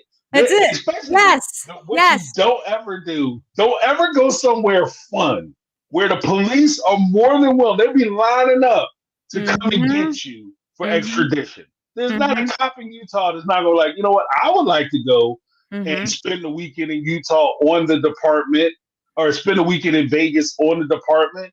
I'll go to the courthouse on Friday, submit the paperwork, then spend the weekend, get him on Monday, and come back, drive on back on Monday.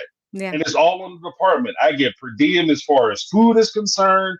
I get some spending money for Mhm. entertainment that you probably can't do booze on, but you can do other stuff. You can have a great old time. So never Yeah, go somewhere fun. Go yeah. somewhere where the cops are like,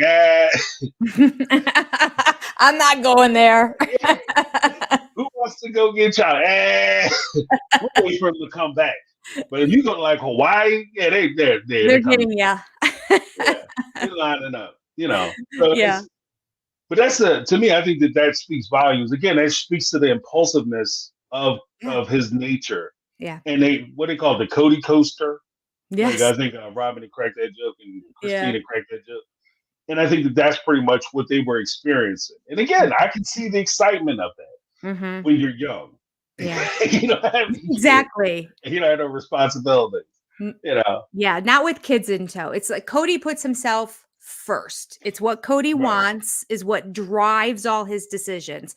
And then he considers the wives. He really considers Robin's opinion on how this Mhm. is going to affect everything and then figures out how he's going to let the other ones know what's going on. And the kids don't they clearly are not a factor in his decisions because they have gone in tow and I just can't even imagine the number of times they had to change schools and the fact that like he wouldn't let Mariah stay for one more year to Right, graduate when she in tears. I mean, if my child came to me in tears, like knowing they had family and friends and people she could stay with for 1 year, one school year, 9 months is all that she right, was asking. Like, let me just actually, she even wanted to just finish out that year on top of it, not even like right, her senior year. She's just like, can I just finish this year? Because I'm doing this dance, I'm doing this stuff.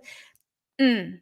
And I just thought has no emotional connection to these right. kids. He's not putting their needs first at all in this situation. It was disheartening. It was what Cody wanted to do. So that's what they did. Well, and that actually kind of ties into too, like even with because Mariah goes by Leon now. With with Oh, that, right. I'm sorry. I apologize. That's no, my no, fault. I'm picturing her when she was, but you're right. right, right. I Leon. do the same thing. Like I'll be watching the episode, like Right, I because you keep thought at hearing that it, moment, and at that right, time, that was her name, but you're right, I misspoke, it is Leon now. right. No, it is what it is. But even during that time, I think that the challenge that they had, and it begs the question: are you concerned with keeping the family together, or are you concerned with the image because you're on TV? Mm, Are you concerned with making sure that they're with their mom and they're raised by the family with your values and everything entrusted because that's your responsibility? And if it is your responsibility, how seriously are you taking that responsibility if you're moving a family, you don't really have a plan? yeah, Or are you concerned with the television aspect? Like mm, we're gonna be on TV, and I want everybody to know that I keep my family together. Where we go one, we go all. mhm, Where we do that, you know what I mean? So that mhm, that actually becomes one of the challenges too. yeah, It is just a weird thing. Like I think that those like the interactions that they had, and especially with Cody and the way he presents himself, especially early on. Again, I see the fun side of it, but I mhm, can also see the immensely destructive side of it. This is like one of the comparisons he uses is we're not going to be like the alcoholic family where we sweep the problems under the rug. This is also a trait of people who have mm, substance abuse issues, is that they are very unstable in a lot of their decision making. When they're fun, they're up, but when mhm, they're down, they're down. mhm, And when they're up, they're a lot of fun to be around. A lot of times they could be the most funniest person at the party or mhm, at the family gathering. They're hilarious, you know what I mean? But when they're down and they're down and out, it's a rough ride. And I think that that's one of the dynamics that, even though it's present, it's never really talked about or accentuated in a lot of the discussions, yeah, with regard to that, yeah, which I always think is interesting. There's also one part in it where it was on 21 where Cody Cody basically friend zoned Mary, and I said, "Wow, this is crazy." This is a at that precise moment, I expected him to make This Is Mary talk about Cody and mhm, they're pre-courting. I expected him to make some sort of declaration to me, or at least hint at his feelings towards me. He mhm. said, "I can't get involved in any relationship with girls right now. Like our friendship, let's continue that." You friend zone this. Like you've been hanging out with her tough and hanging out with her tight this whole time. Then all of a sudden you're Yeah. like, "Yeah, I think we're just gonna be friends." And then, like, And a that's week later, ridiculous. he invites her up to Wyoming for Thanksgiving. I'm like, what? Talk about Right. mixed messages that you're giving this poor girl, like implying that he's all into her, and then all of a sudden he friend zones her, and then he invites her to go stay at his parents' house. I Right. mean, I don't know. It didn't say how many other people he might have invited to that thing, so maybe there was a whole group, but nevertheless, he's all over the place. You're right. He's all over the Right. place. And even with that, there's a sense of and I don't want to play it up too much, but it's for lack of a better phrase, a better phrase, I think that there's a sense of cruelty involved with that. Hmm. Because if you know that somebody is really into you and you invite them up to a family event, Yes. knowing full well that you friend zoning them Mm-hmm. and you're inviting them to things or activities that you would invite a boyfriend or girlfriend, Yes. it's hurt. That would hurt more than Yeah. anything else. There's a cruel nature. And even as you said later on, you fully expect her to be available when you're ready to Mm-hmm. move it into beyond friends. You Mm-hmm. expect her to jump right on it and Yeah. be right there with you because this is what you want and it Yeah. makes you feel better. Yeah. So And I love sadly, that's what happened. So it just it. Mhm. fed his belief of, yeah, this is how I should operate, and these women will cater to me on my Right. schedule and on my timeline. Yeah. Yeah, it reinforces that bad habit. Yeah. Cam Gilbertson, what's going on? $5 super chat. It was fun when they were all just crazy, but Yeah. now they're just destructive. It's not downright dangerous. If not Yeah. downright dangerous. Yeah. Absolutely. And that's one of the craziest parts about the show. And that's one of the struggles that I think I was having. Thank you so much, Cam Gilbertson. Mhm. But I think that was one of the struggles I was having early on when I was after what happened with Garrison, that because how much was going on and how much of this is actually helping. But I think that, like, there's no, even as I talked about it before, there's no power in secrecy, there's no power in darkness. So Mm. that's kind of where I turned the corner in deciding to come back to Sister Wives, Mhm. because it doesn't really help if we just kind of ignore it and pretend Mhm. like it doesn't exist or it doesn't happen. Yeah. Oh, But there I was a respect those people who don't. I know there's a whole bunch of people out right, there who are not watching the show anymore, but they're watching our channels. right. No, I've I heard a lot of appreciate it. people, like, "I'm just gonna watch reviews from here on out because I don't want to have my watching counted for Right. TLC." But on the same same notion, I do wanna know what's going on, so I'm still watching all the content creators. Like, Right, it's right. funny. And that's kind of where I'm at. I'm more or less in the camp of I'm hoping that the content that's provide isn't just necessarily a recap of the show, but actually provide something, maybe some insight to Yeah. or some perspective that people hadn't considered and Yeah. something that they can use in their day to day. Yeah. So it's Absolutely. yeah. But did, Absolutely. did you have something else that you wanted to point out? Because I had just one more thing, I think. Let's see here. We talked about all this.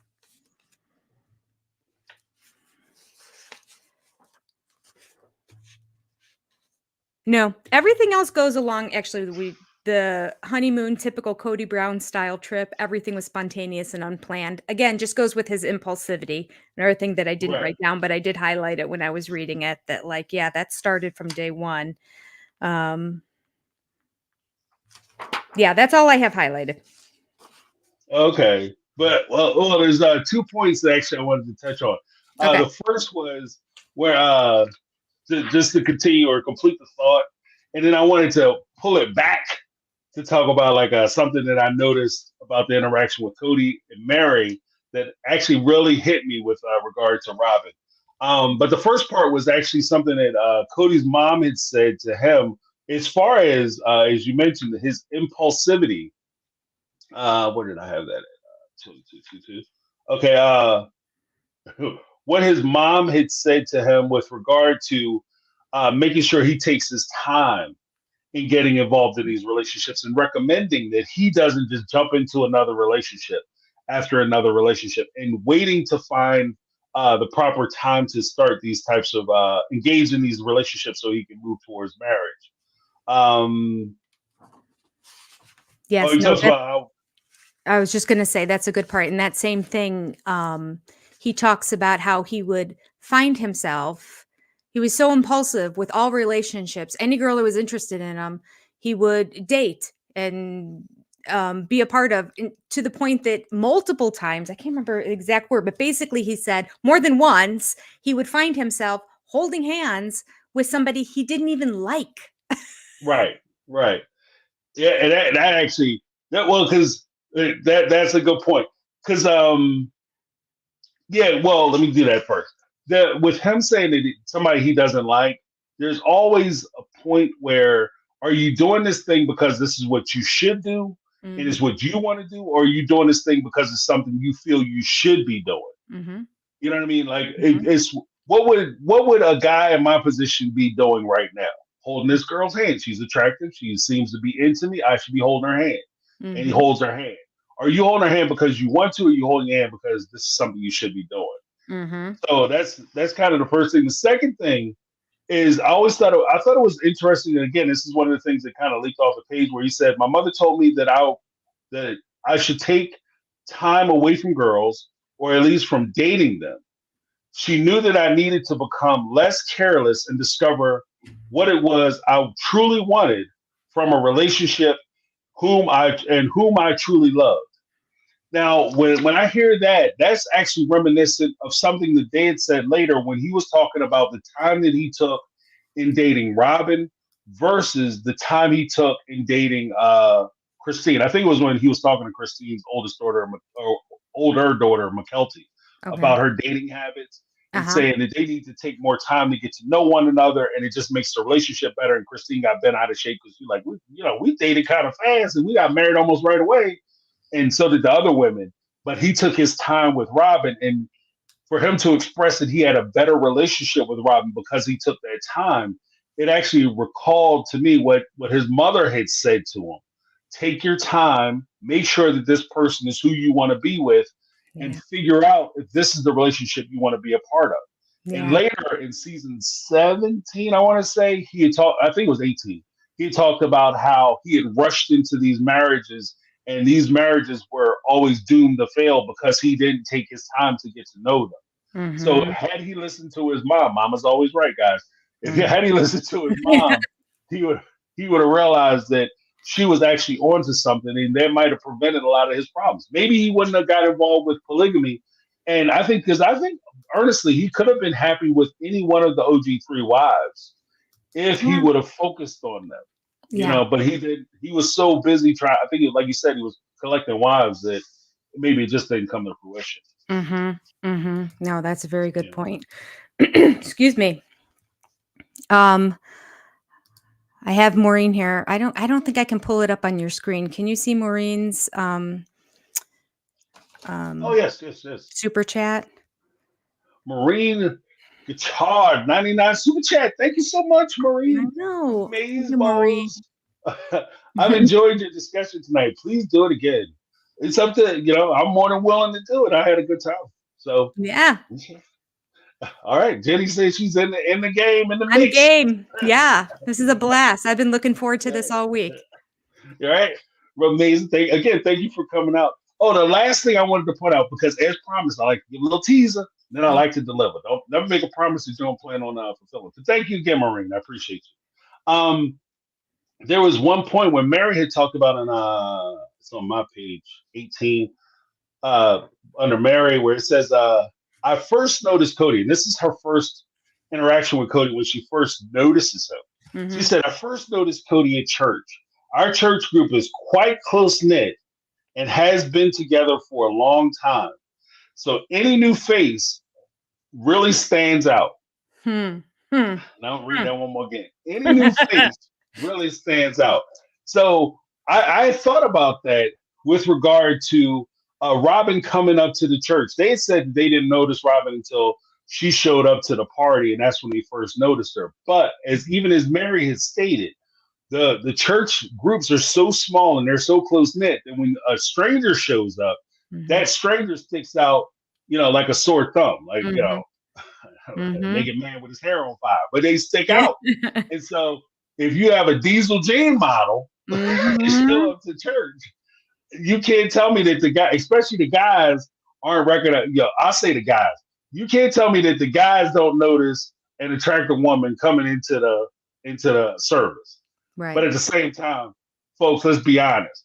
Ladies, you guys notice too. They probably noticed before the guys did. Who Hey, is look at this this one. girl? She doesn't belong here. Get her out of Yeah, here. look at this Todd coming in here with yeah. Ladies can be brutal. Yeah, y'all can be brutal about it with each other. So I think that that's kind of an interesting point because again, they always stress, and I've reached the point where they talk about Cody meeting Robin, but I'm just familiar from the show's perspective Mhm, of how they talked about it, that it mhm, was a surprise and they didn't know who she was. Robin has said, at least to my understanding, that she came up and she went to a service with her cousin mhm, at her cousin's church. And mhm, then they went to a party, and that's where she met Cody and Mary, and they were dancing mhm. all night, Well, having there a good was old time. one more meeting in between there. There was, the the surprising circumstance, wouldn't you know it, that Cody and Mary were just going for a drive one day and just happened to pass this friend's house who is the cousin of Robin, and Robin happened Hmm. to be standing outside on the front lawn with a whole bunch of people. They were all just hanging out on the front lawn, and she was at the time putting her kids into the car. She was getting ready to go. So I mean, do we really think that Cody didn't know that Robin was in town and that she was at this person's house at that time? It's all coincidence, according to them, that they Right, just happened to drive by.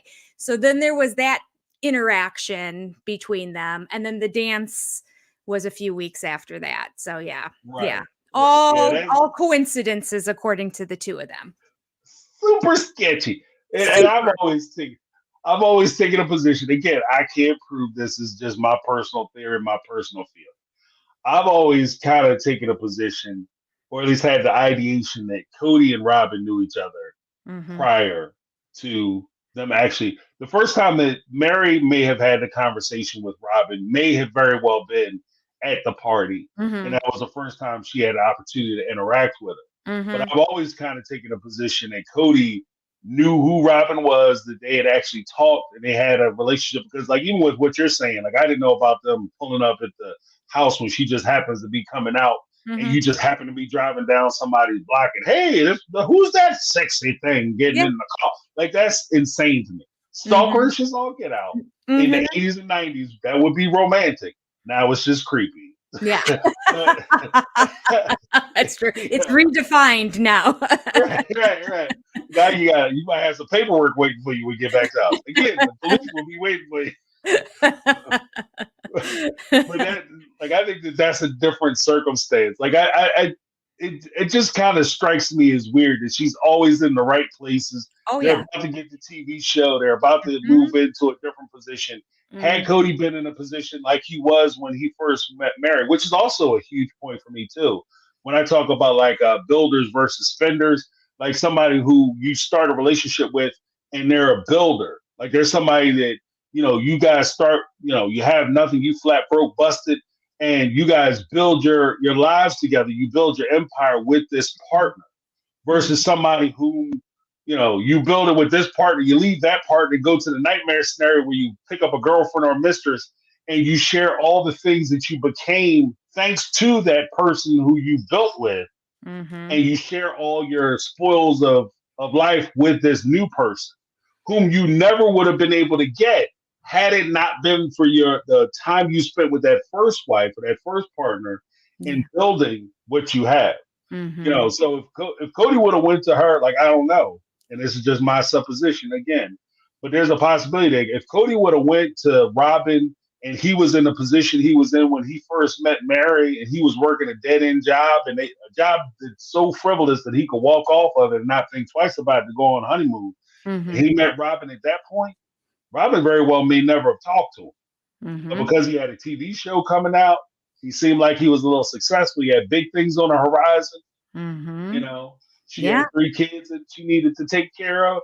All of a sudden, Cody becomes an option. So Mhm, mhm. I don't know. Yeah, no, I'm there with you, James. The whole thing is sketch right from the Right, beginning. It really is. right. And you go back, I actually did a video on this too. When at the point in the book when she mentions that she first saw Cody, she went with her cousin. You know, she visited her cousin 4 hours away. Okay, Mm. whatever. She drives 4 hours just to visit the cousin for the weekend and happens to go to church with her before she drives the 4 hours back, which just so happens to be the Brown family's church at the time in Lehi, Utah. And so she's sitting down and Cody was sitting in front of her. So she sees him, she kind of gets all fluttered and excited and all that. Oh, but I thought nothing of it. Okay. But then goes on to say that she got a chance to try to lock eyes or look at him again. I can't remember how it was worded, but the point was she said during the service she had to go to the bathroom. So she got up and walked past him and looked at him. Well, I'm like, you just said he's sitting in front of you. Right. So in order to pass him, you're going up to the altar to go to the bathroom.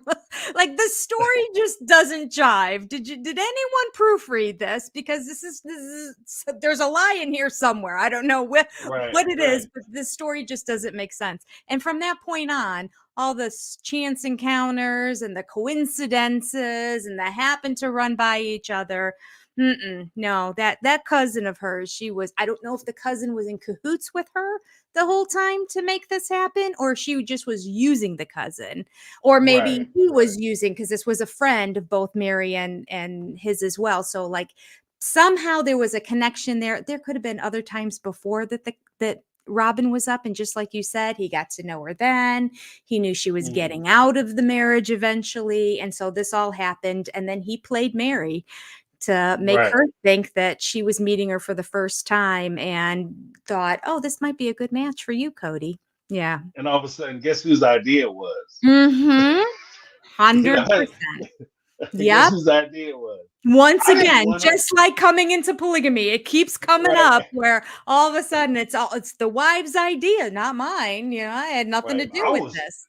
That was actually one of the things he had said, is that when he talks about his being introduced to Robin, he said how disgusted and put off he was by her because she was a single mom and she had kids and she was a divorcee. And I didn't want to be a part of that situation with the minivan.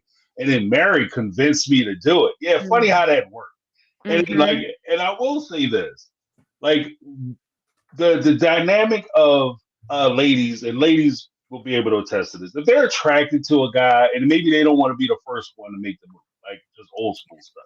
Yeah. They will put themselves in a position where the guy can interact with them with the least bit of effort. Yes. So like you'll be sitting at the bar and all of a sudden you turn around and she's sitting right next to you. Or she's ordering a drink, you know what I mean, right over your shoulder. And for some reason you guys have to have that interaction. Even like what you said, you know, all of a sudden you just find yourself behind him at the church. And if he's not turning around and giving you enough attention, you give him a little show. Let's keep it all the way in stack. You give him the show. So you get up, you walk past him, and then you give him the look over the shoulder to make sure he's checking out the goods. Yeah. Like that's what it sounds like to me. And maybe, you know, I'm not the most prudish person. Like I'm not like living their life. So I don't know. It just strikes me as that's kind of what it sounds like to me. Yeah. No, 100%. I can picture myself, which is funny because I can think of examples of that, but they're all high school. But that's kind of the maturity level that this whole group is functioning at. But yeah, like I just happened to walk home. I go by the baseball field because X is practicing. So that's my new route home. I used to go jogging and there was another guy who was interested and I knew he lived on this block 3 miles away. I was in such great shape that year. My jog would always be down his street, you know, like, so yeah, I'm on to you, Robin. I've been there, done that. Yes. And all of a sudden you just happen to be wearing your good outfit when you just happen to be jogging by and your hair happens to be done and your makeup happens to be perfect. Exactly. Exactly. Wearing the cutest outfit and 100%. Yeah. That's really what went down. I can see that. Yeah. I can see that. Yeah. And then, you know, when you mentioned that Mary said, when I first noted Coaston Church, our church group is quite close knit and has been together a long time. Any new face really stands out, is just another testament to bring it back to when we were talking about nobody noticed her until she started hanging Right. out with Cody. It's her own words. We are a close knit group that's been Right. together for a very long time, and any new face would really stand out. But then she goes on to say, nobody's ever noticed me Right. or paid attention to me before. And so, oh, in that regard, every now and then I go through these periods of my heart breaking for Mary, because Right. you just kind of read between the lines and just think, well, she just must have been so incredibly lonely, and I think probably incredibly awkward at the Hmm. same time, and didn't know how to get out of it. But when you read that and you realize, my goodness, you were how old and nobody knew who you were? They thought you were the new guy's sister, and you Right. admit that you're a close knit group that's been there and they didn't even recognize you. I'm like, it just blows my mind. Yeah, it actually and this is, again, this is no shot on Mary, not at all. But it reminds me of like those stories you would hear of, like the like you'd have the jocks or whatever, they would take a picture and there'd be somebody kind of leaning in to the Yes. picture. They're not with the group, but they're with the group. They just want to be a part of the group, but they're not a part of the group. Yeah. And that's what that kind of feels like to me. Like, she's a member of the church, she's a part of the community, but she feels like she has to lean in Yeah. to the pictures when they're taking the pictures, because they're all doing their own thing as a Yeah. group or as a organization, Yeah. which is, again, it's a sad situation. I mean, I'm not sitting there saying I feel sorry for Mary per se. Like, I feel for her situation, and Mhm. I think that everybody goes through things. Sometimes you have to go through things so that you can be where you need to be at the time. Mhm. Like, Mary, I'm sure, is very happy with the person that she is now, and Mhm. I think that by her getting with Cody, maybe that's what she needed. Mhm. And this actually kind of goes to something that I've always believed, that not everybody, it's an old saying. Mhm. Not everybody is in your life for a lifetime. Some people come into your life for a season. Yeah. So you have to have the wisdom to be able to differentiate the people who are Mhm. lifetime people and people who are there for a season. They're there for a season and they're there for a reason, and they're there to teach you a certain thing or let you experience a certain thing. And then after you have experienced it or after you learned it, it's time for you to move on Yeah. from that relationship, and so, as opposed to marrying it and then standing with it for 30 years and not necessarily fulfilling yourself. Yeah. So it's So, like, as you described that, it made me think that Mary lived a life of photobombing, basically. She's kind of like jumping into situations, right, right. and then going back out. I know I wasn't invited, but here I am. Yeah, yeah, yeah. Like, everybody's wearing red, she there with red on, but it's not the outfit. Like, you know Right. what I mean? It is, I can see it. And people who are painfully shy, I understand that perspective as well. Like, I'm not a person who's painfully shy at all, Yeah. but I can understand that. And I Mhm. understand, like, I'm one of those people who I understand my oddity. Like, I'm okay with getting up in front of a room full of 5,000 people. If there's a microphone, I'm willing to speak. I get excited about it. Oh, 5,000 people. And they have a microphone and stuff. But for the average person, they will be horrified with the prospect of maybe doing public speaking. They Mm. don't want to speak in front of 20 people in the classroom with people that they grew up with.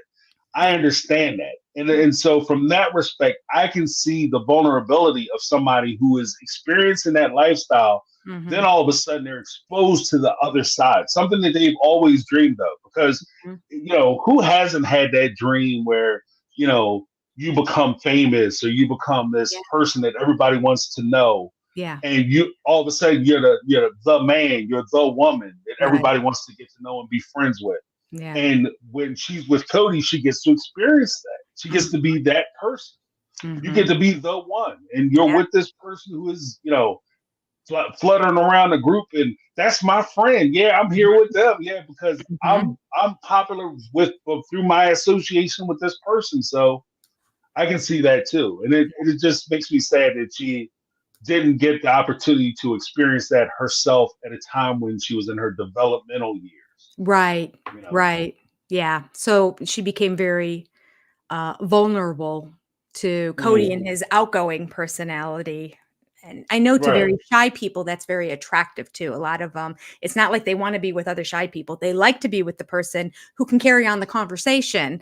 They Right. the stress and the responsibility of having to maintain a conversation and be in those social situations is taken off if you can be with somebody else who's going to do that for you, and you can still kind of just be in your comfortable. I'm just not going to say a whole lot Right. in this situation here. I mean, you see Mary do that kind of throughout the seasons whenever she goes back to that. You know, sometimes she does this when she like turns into a little girl when she has to tell Right. them, like when she's like, I want to go to college.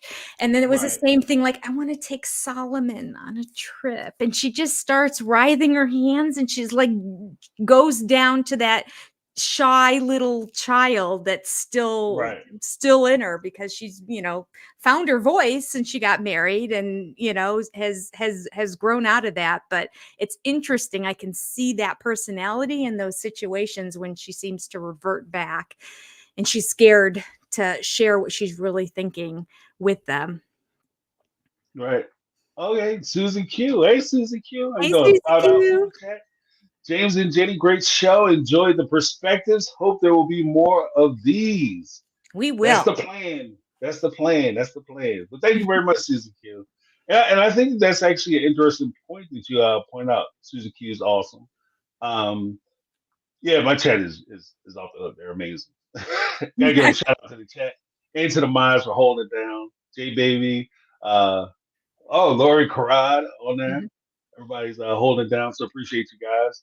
mhm, Lizzie B, everybody. But it's kind of one of the points that you'll point out, like the you can see when people suffer certain traumas that they'll revert back to a certain position, mhm, even like you know what I mean. And almost in some extreme cases, and this isn't from like a professional thing. This is just what my experience.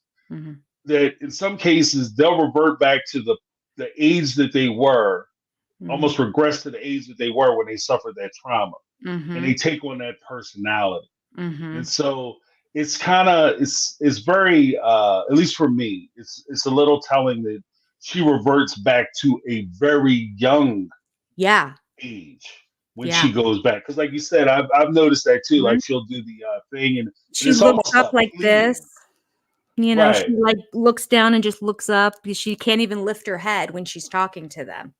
Right, it's almost a Mhm, pleading, and mhm, there's that that lessening. She diminishes herself in order to mhm, give them that. mhm. I don't want to say that, but it's almost like there's certain times even in nature where you see one like animal will come to another animal and they'll reveal themselves a vulnerable, soft belly Mhm. to show that they're not a threat, Yeah. and and that's kind of what that puts me in mind. I'm not saying that marriage an animal, but it just kind of puts me in mind of that it's a way for you to show them that you're not a threat to them, Right. you know. Yeah. And so there's a point where you say, well, that's her being powerful and recognizing her power. Is it, or is it her reverting back to that to show Yeah. that she's not a threat and Yeah. she's not challenging their authority in any way? Yeah. And is that a result of her being beat down during the course of the marriage, being beat down as a child, or is it just the insecurities and things that she was dealing with as she was coming up? And Yeah. so it's just like in a way, like I think that there's a lot of Mary gets and I've written Mary. I'm not even gonna pretend like I'm above it. I've written Mary pretty hard in some of my videos, but I have too, but this last year I was floundering. Season 18. I haven't liked right, Mary, and I made it very clear. She was always my least favorite. I just right, from everything about her, the way she speaks, the kind of aggressiveness sometimes, and then that baby thing other times, and like I just felt like I can't get my hand on her, and I felt like she was just so incredibly immature and had such a difficult time with communicating. And as a speech language pathologist, I have sympathy for that, but then sometimes I just have frustration with it, or I right. just want to go get it together. And You so can do it. over the years, that's where she's been with me. I just always my least favorite. And then season 18 was when I felt like she was, for the first time, more vulnerable, more honest. sharing some of her really, she was so closed off for so much of the show. It didn't help to, you can't like somebody who you don't know and don't get to know at all. Christine was easy to get to know right away because her emotions, she just like was out there with them.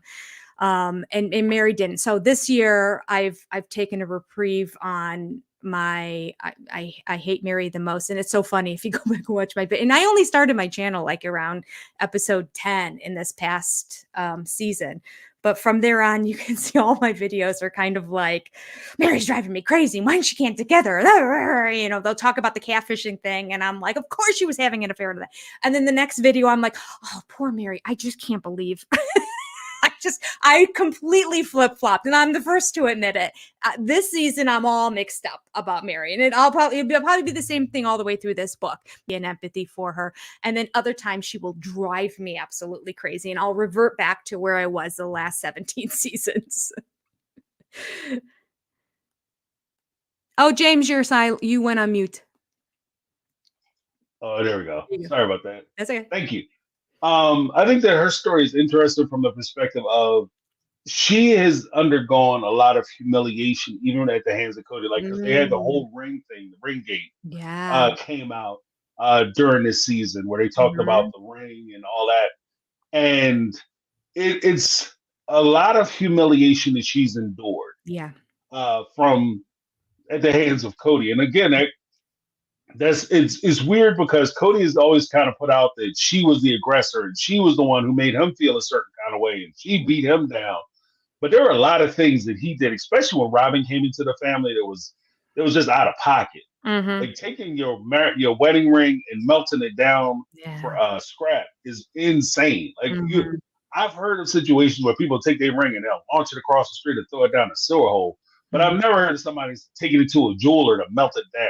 Right. Like to just completely obliterate the symbol, Like you might lose the symbol, you might throw the symbol away, but to completely obliterate it, that's just extra step. That's too much gas money being spent. But he did that. And that's one of the things that, like I said, there's a lot to Mary that I think that kind of goes missed because of her personality and because of the way she comes off. She comes off too strong for you to feel bad for her at some points, but then she comes off so vulnerable at other points that you kind of feel that anger. Like, you need to get mad. I need to see the old Mary. Where's Mary? Everybody's scared. Yes. Of her. Lay into him. Don't let them do you like this. And so it's a conflict. It's conflict. Yeah. I get it. It's interesting when you mention too that whole, like, that oftentimes when people act like that, they're reverting back to a person that age. It makes me wonder. She was 3 years old didn't it say she was 3 when they moved from California to Utah? Right. And then she was 5 when they took on another wife. Is that correct? Was she about 5? Yes. And then that one lasted. Took on the first wife. Yeah. And then that lasted. So I feel like, I wonder if something during that whole time was really traumatic for her. Like maybe she wasn't consulted on this. Maybe she didn't understand what was happening. Maybe, but that does seem to be about that age that she acts like. Because after that, the first wife, wasn't she 10 before the rest of the wives all started coming, and then all the kids coming and all that. And by then she wouldn't have been like acting that way. So it's interesting that you say that, James, because it makes me wonder what happened from the time that they left California and moved to Utah and then, had that first wife. What in there was traumatic? Because she makes it seem like it was all grand and fine, but I find that hard to believe. Yeah, well, because even with that, it could just simply be that she opened up her heart and accepted the other mother, and then she feels a certain level of abandonment because all of a sudden you have a mom and you accept her wholeheartedly and you welcome her as a parent, and then for whatever reason, basically she suffered a divorce. In that situation. There's an interesting point too. I forgot to write it down where it is in the book, but there's something that Cody had said that when he talks about his dad getting letting him know that. Well, his mom informed him that they were taking on an additional wife, and he says that he said that, "Oh yeah, my mom let me know that they were taking on an additional wife," and at that moment, I realized that I needed to love and respect this woman because she was going to be my father's wife. And Mhm. that struck me because it was almost like he was speaking to the other wives and other kids about Robin. Mm. You know what I mean? Like, you Mhm. need to love and respect him because I chose the same way my father chose Mhm. this woman, and I needed to love and respect her because my father chose to marry her. When Mhm. I choose to marry somebody else, Mhm. you need to give her all due respect and love because that's who I chose to be with. Mm. Yeah. You And he know? did feel that way, didn't he? He really Yeah, felt like those kids did not give, Robin her just due, even though it look you never really saw anything blatant or I mean, I just think she really wanted to be elevated by the wives as well as the kids, and when they just right. treated her like another person, she didn't really like it because nobody was treating her badly. They No, just no. weren't treating her like the queen that Cody was treating her like, and Cody wanted everybody to treat her like the queen too that he saw her as. Right, right. Yeah. Well, because she's special to me, so you guys have to see her specialness. Mhm. And they're like, no, Mhm. she's just one of the crew. Like, Yeah. you Yeah. know, and we expect that. And it's kind of weird too because it comes down to expectation because she Mm. expected to be treated at a certain level with a Mhm. certain regard.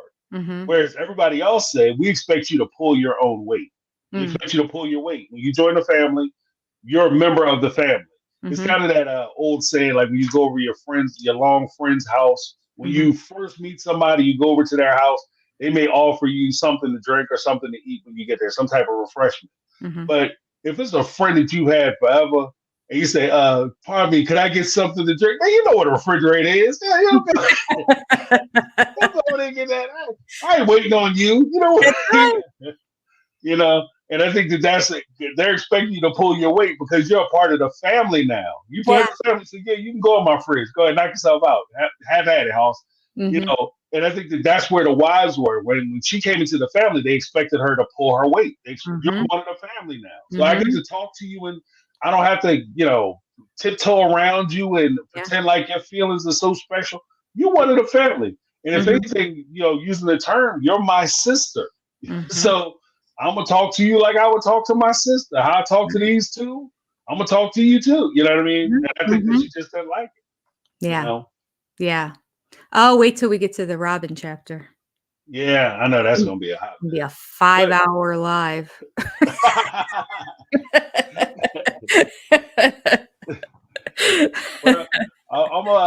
Well, we could call it here because I Okay. know some folks gotta get up. But do you have anything going on that you wanted to tell people about? Anything coming up?